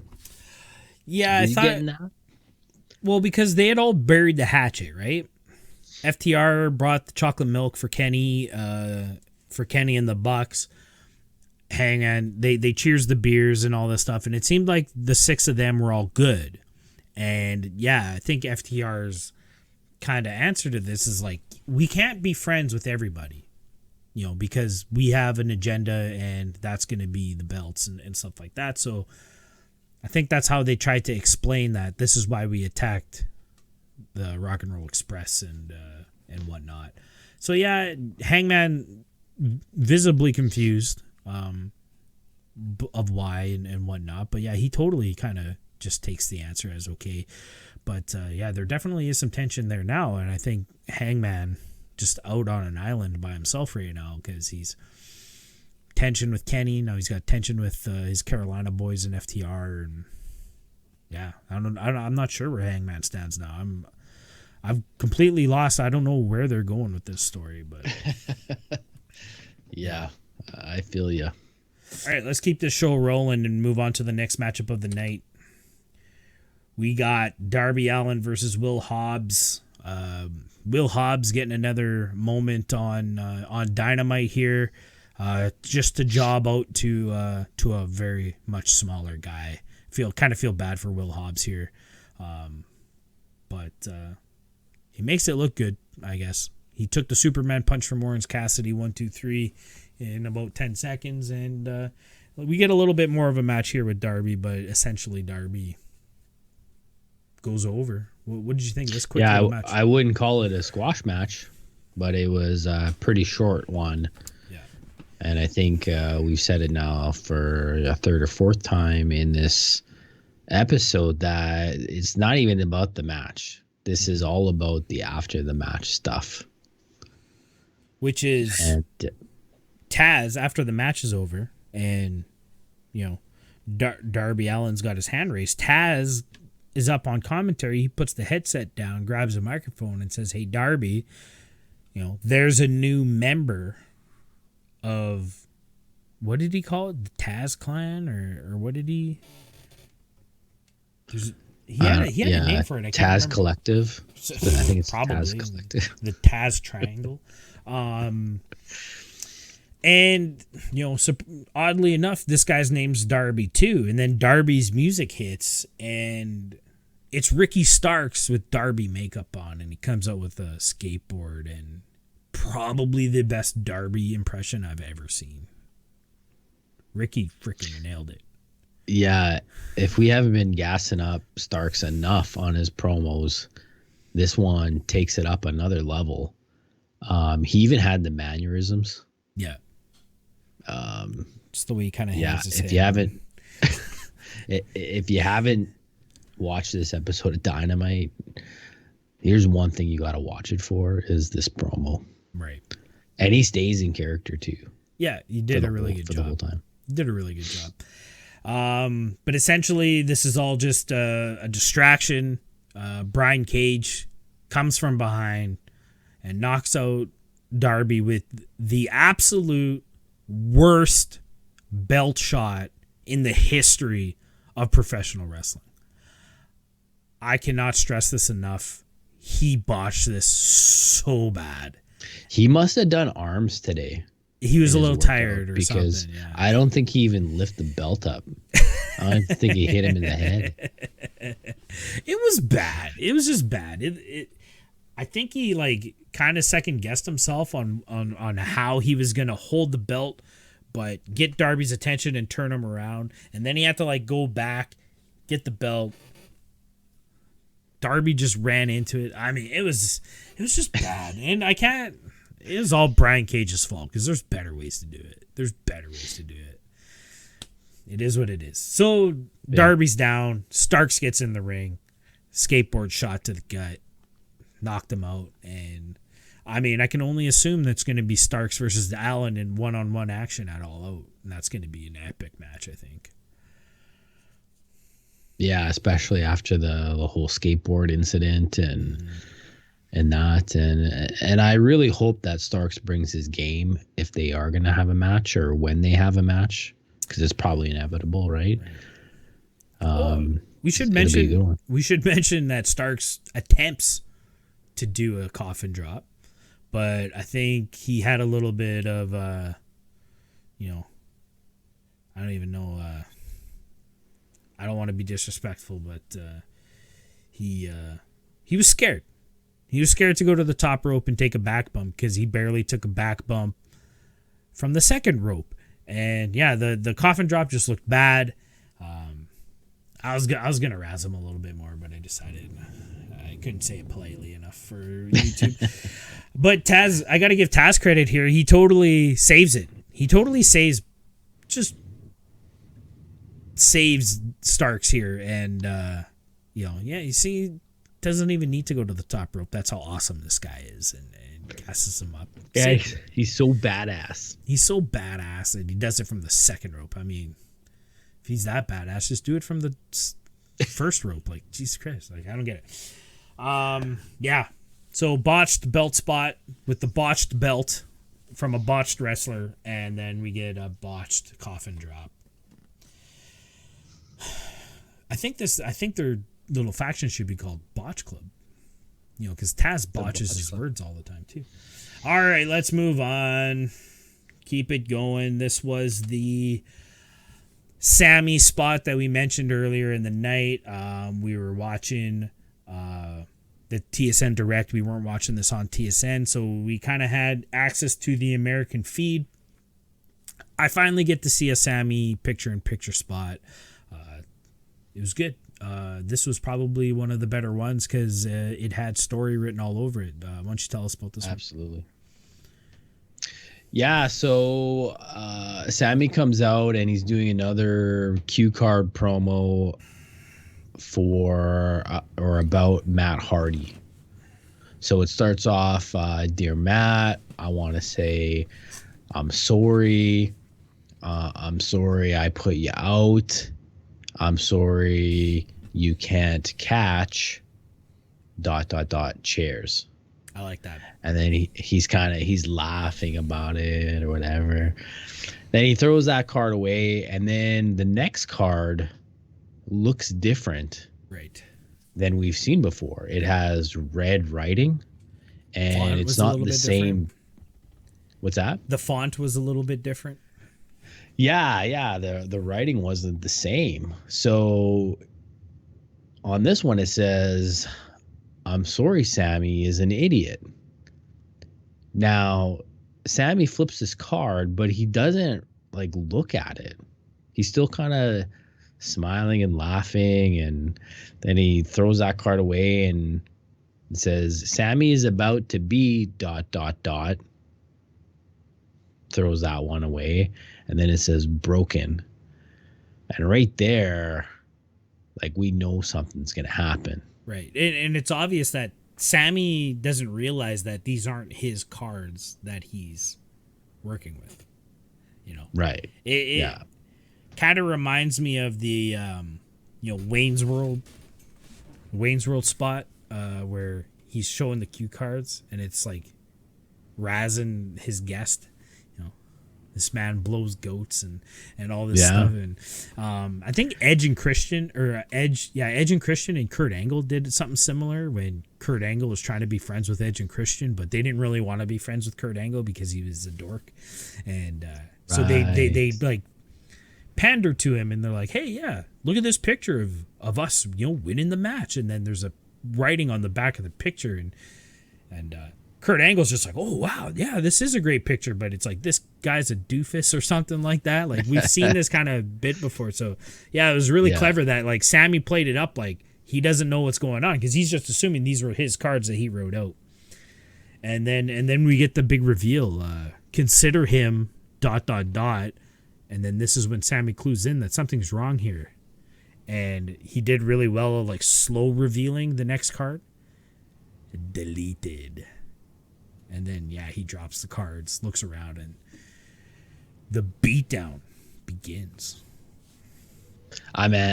We had a commercial break, not a picture-in-picture. We had a commercial break, and when we come back, Matt is still beating him with this chair.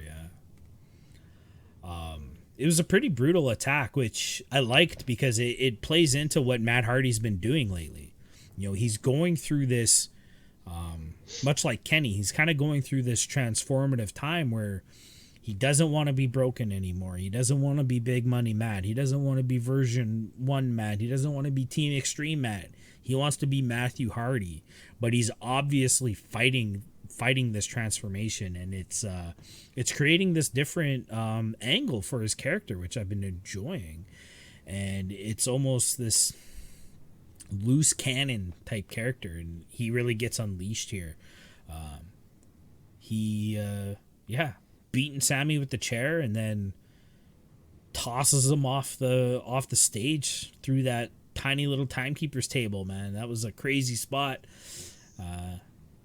I don't want to say it was a receipt for the chair shot or anything like that, because I'm sure this is probably Sammy's idea. But, it was a brutal landing. What'd you think of this spot?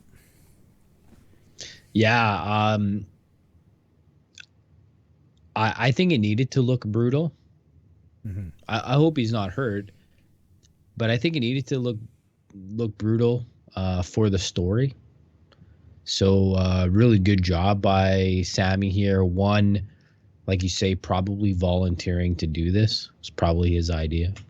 And then one for, it's not like when they get power bombed, he was running. Mm-hmm. And it almost looked like he barely even got through this table. He was sort of flying through it. He had so much good stuff. He had so much lateral momentum that, in a power bomb normal table spot, you're going straight down and you take basically a back bump. The table's really just there to almost cushion your fall. But he had so much lateral momentum that when he hits the table, it breaks, but he's still going forward, and he crashes into the guardrail that's kind of cutting off the timekeeper from the fans.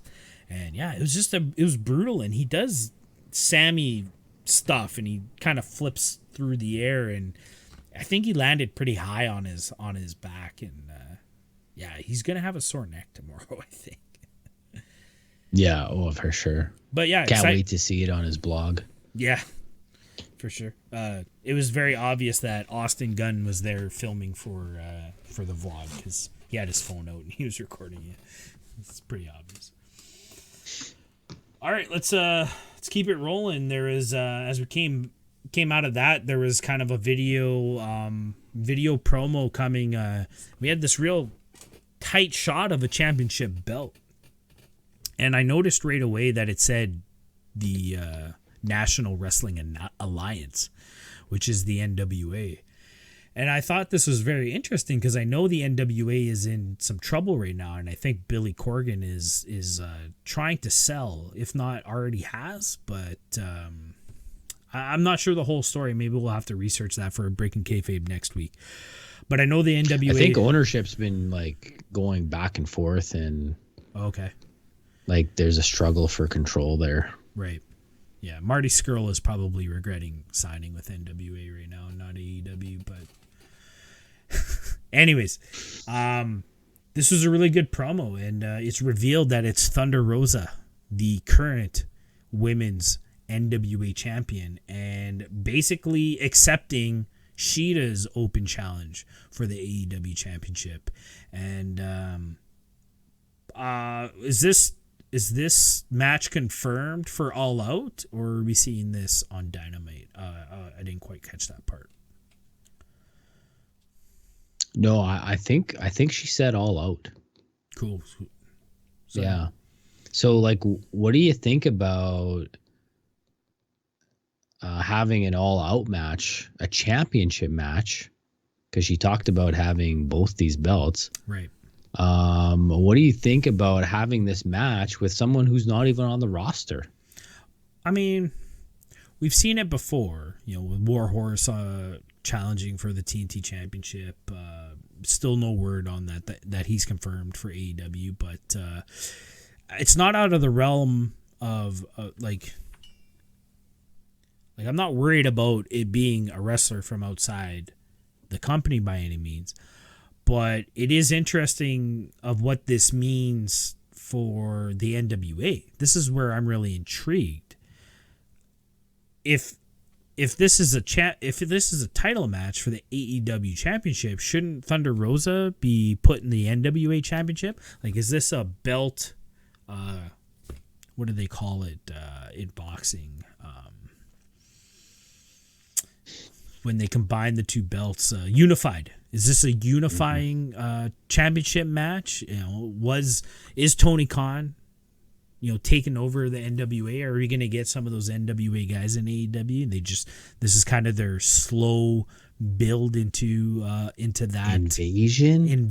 Yeah. Are you talking invasion? Maybe I don't know. But it's weird that someone so prominent, like I could see an indie wrestler that holds an indie belt would come in, but they wouldn't put focus on that belt, right? It's weird that they're putting focus on this NWA belt for this championship match. So it makes me think. Yeah, I hear what you're saying, with the whole Warhorse argument and whatnot. I guess the only thing is that, like, this is a pay-per-view. I feel like it's a little bit more special. Right. And to have, give a girl a chance who's been working their ass off. Where's Penelope Ford here? I feel like, she deserves a pay-per-view match. So I think I'm okay with the whole, bring some people in every now and then and keep things fresh. But I don't know. I think if I was on the roster, I'd feel a little burnt by this. You're working your ass off for the company and an outsider gets a pay-per-view slot. My rebuttal to that is that Shida's beaten everybody. Statlander's hurt. She already beat Ford for a championship match. I do agree that Ford deserves a pay-per-view match, but the way things went, she kind of already had her shot, didn't make it. Actually, that was pay-per-view match, Double or Nothing, or was that Dynamite? I don't know. Nyla is working through. I think she's got a knee injury that she was selling. Britt and Swole are tied up. Who else is there? To me, Shida's beaten everybody, so yeah, you almost need to. I get what you're saying though. It is kind of unfortunate that this has to happen at a pay-per-view, but I don't know what other options they got. Yeah, no, that's a good point. I mean, you're right. There's no one left. She's beat everybody. Yeah, but hey, I've seen Thunder Rosa's matches before on YouTube and stuff like that. This girl is an amazing worker, and I like her gimmick. She's got that kind of Day of the Dead Mexican festival kind of paint on her face, and it kind of flows with what she was wearing on her outfit, and she's a tremendous worker. So really excited for this match. Be interesting to see. Okay, let's move on to the next matchup of the night. This was the much anticipated finals for the Women Tag Team Cup tournament. Nightmare Sisters versus Diamante and Ivelisse. When we compare this to the Diamante, Ivelisse, and TJ match, probably not on the same level as that, but I mean, everybody got their stuff in here. They got all the points. If you wrote out the bullet points to how this match would go, they nailed them all, because you have to sell that Brandy and Allie are having issues. You have to sell that Brandy is the cocky, distracted by her action figure type character, and Ivelisse and Diamante are the hard working. They've been working their whole lives for this moment, and they're hyper focused, and that all comes off during this match. I really enjoyed watching this match, even though it wasn't super spectacular in that way, but I enjoyed watching how they just nailed everything they needed to do in this match. Yeah, I totally agree. And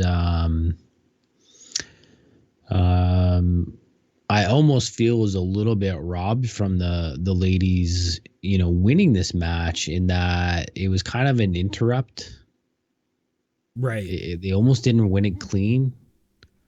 But yeah, good for the ladies. They seem pretty happy. And I guess we wait until next year for the next one. Right? I'm not sure what they're going to do. Probably how it's going to be. But I think these girls, Ivelisse and Diamante, they gotta at least come out next week with that trophy. It's a pretty big trophy. I don't know if you'd bring it out every week for a little while, but they definitely got to come out with it once. It almost seemed like they weren't really concerned with the trophy itself, just the fact that they won the tournament. And they get handed the flowers, and they fucking threw them to the ground. Like, they didn't even care about it.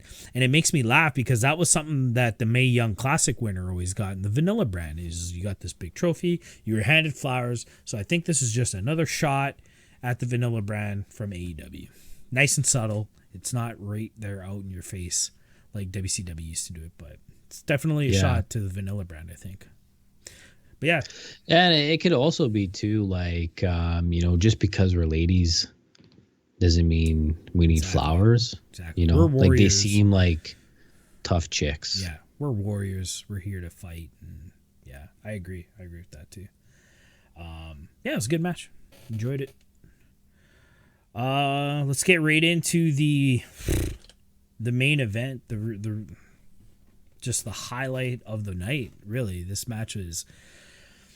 The match itself is not spectacular, but how it was put together and how it was executed and everything afterwards. This was an amazing sequence of moments in professional wrestling. Of course, I'm talking about the TNT Championship match. Cody, TNT Champion, going up against challenger Mr. Brodie Lee, the Exalted One. Brodie Lee challenging Cody last week after a match. Video promo was really well done. We talked about it last week. This match got out of control quick for Cody.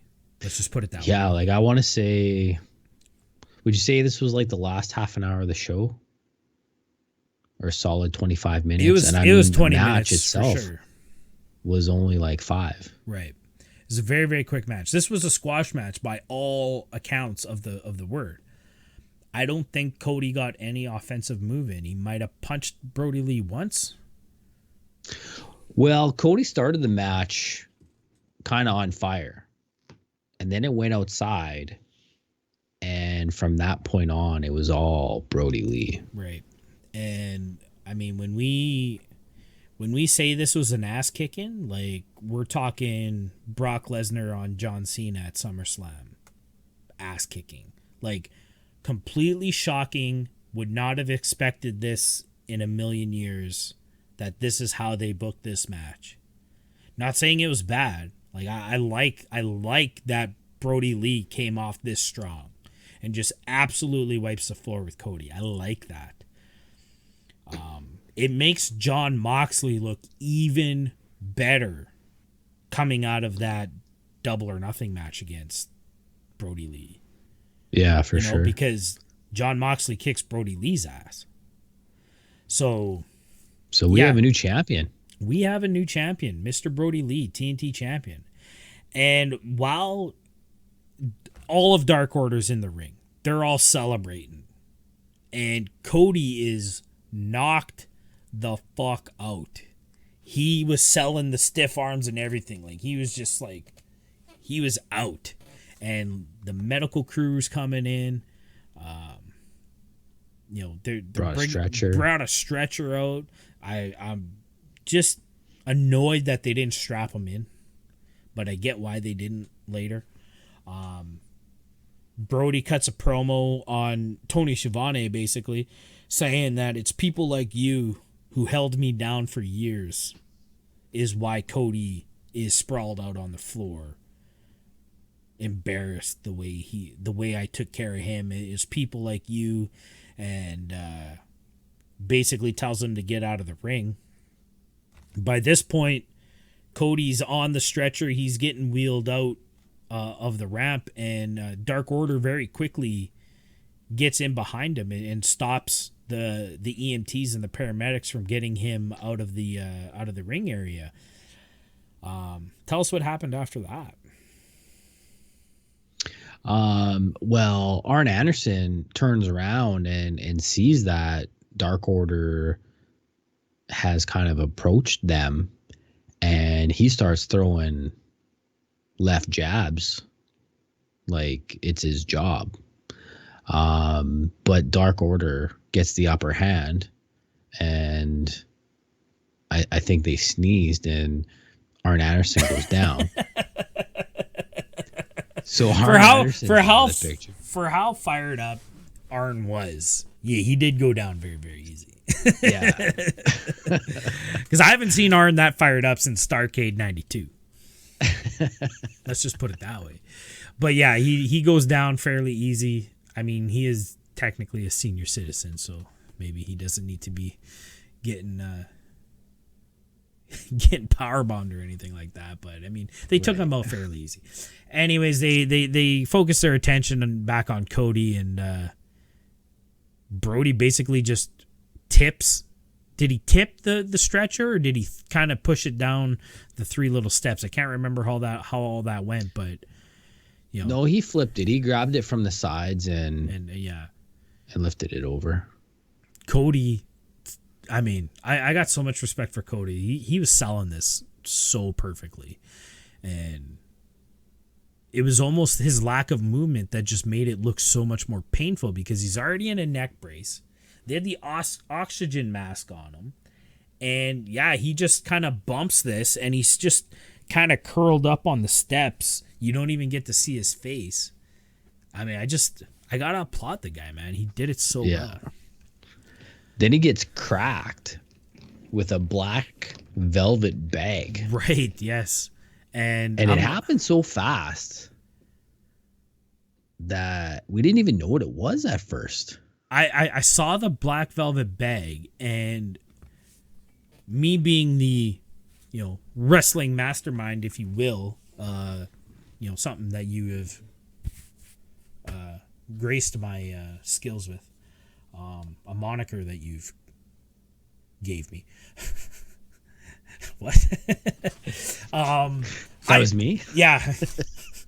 Okay, it was me. No, if I didn't make it up, I mean, I believe it. So me being the wrestling mastermind that I am, I'm thinking that it's the old TNT belt, because of the promo that Brodie Lee cuts the week before. He talks about how, like, when I take that belt from you, I'll give this one back to you, kind of thing. And so that's the first place I went to. But this black velvet bag was like, I don't know, it looks like a tack bag when they bring the tacks out. It wasn't very big. Yeah, there's no way a belt. There's no belt. way there's a belt in there. And so whatever, some more stuff happens. Brandy comes out, and she's trying to protect Cody. This is a spot that we used to see in New Japan and Ring of Honor all the time with Brandy and Cody. And it was just before this, I was like, where's Anna Jay in all this? Because everybody in Dark Order was there. And then all of a sudden, she just kind of appeared. It was almost like spooky. Like, I didn't see her walk out or anything. She was just standing there all of a sudden. And Brodie gives her the okay, and she jumps on Brandy, rear naked choke, absolutely puts Brandy to sleep. Which, I mean, Anna's been playing this Dark Order stuff off for, a month now. She never wants to talk about it. She never really relates to it. But, I mean, I think she's all in with Dark Order here at this point. Yeah. Brodie finally... She could deny it, but I don't know how you can. Yeah, Brodie has very much protected her and Colt from the dark and devious things that they've done. But now she's doing the dark and devious stuff. And this is what I was excited for ever since it was Alan Angels and John Silver and Reynolds picking her up after that loss to Abaddon on Dynamite. This is what I've been waiting for. Mm-hmm. So I'm really excited for Anna Jay's future going on, being that, what was the word JR used? Jezebel? Yeah.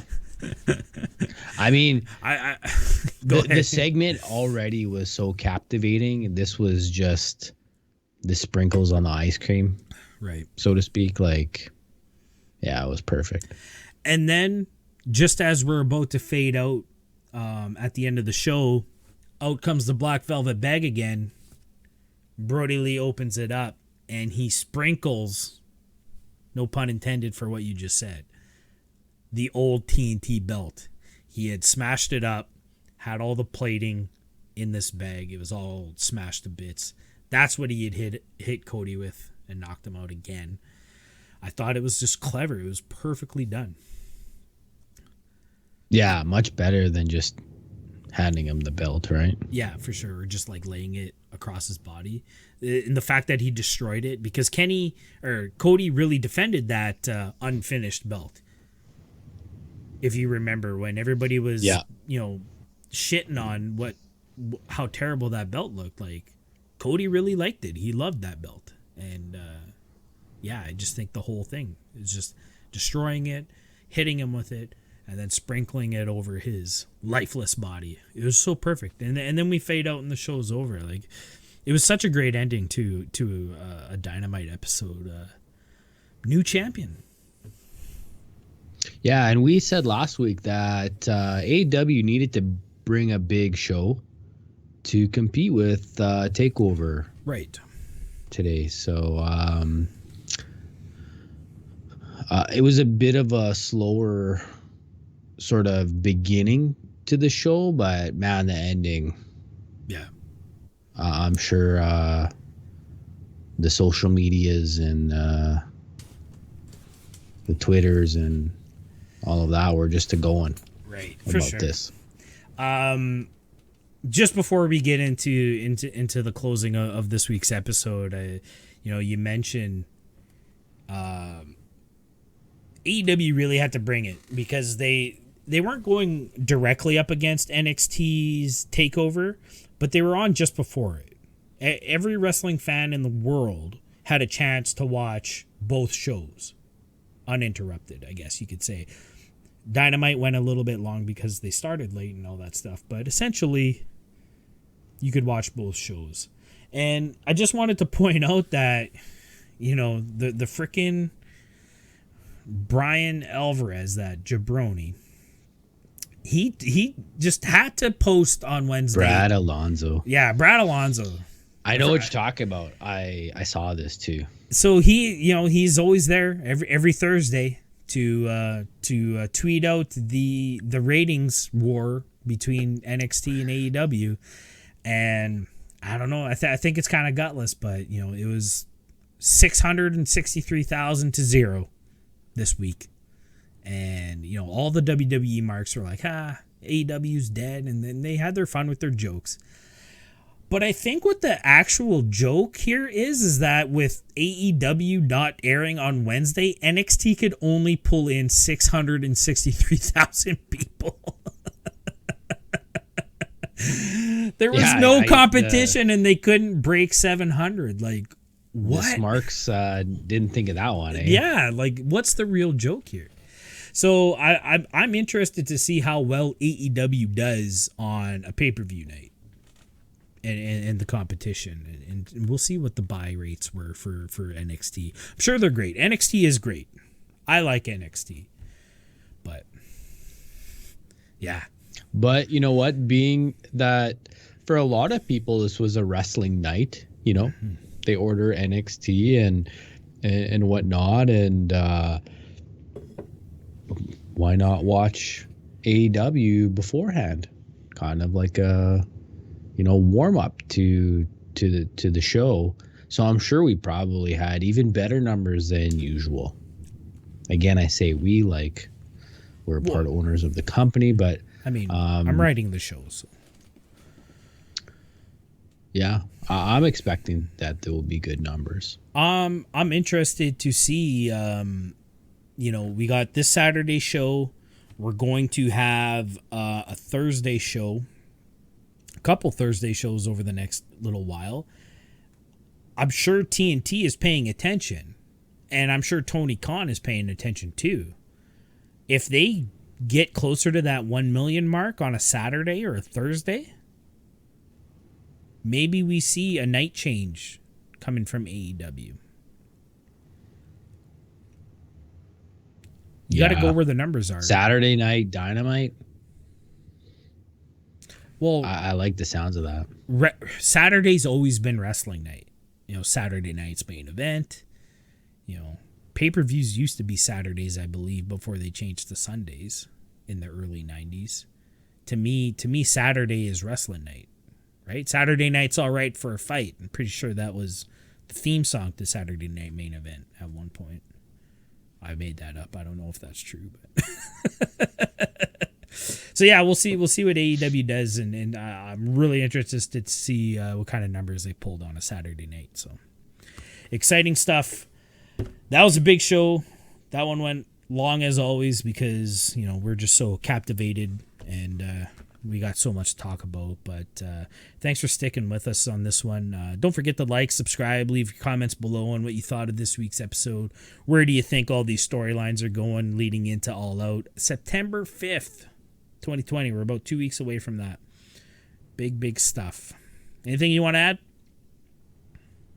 Yeah, I'm excited for our prediction show, and maybe I can go two in a row. Yeah, I doubt it, but we'll see.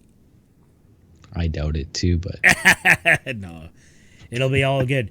Yeah, prediction show coming up in the next couple of weeks. We're also going to review All Out 2019 and do a quick recap of what we saw last year, and then we'll get into a prediction show on what we got coming up for this year. It'll be exciting stuff. Yeah, I guess we didn't mention that, that they're on Wednesday they put out All Out Part 1, half the show, and we're gonna get Part 2 next week on Wednesday. So we're gonna check it out. We're gonna rewatch All Out. We're going to talk about what happened and like I said, get into predicting All Out 2020. It'll be exciting stuff. So keep tuned to the channel. Make sure you subscribe. Make sure you hit the notification bell so you don't miss an episode. And we'll catch you all next week. Thanks for watching, everybody. Peace out and go fuck yourself. Brad Alonzo. Corvette, you get a bye this week, you piece of shit.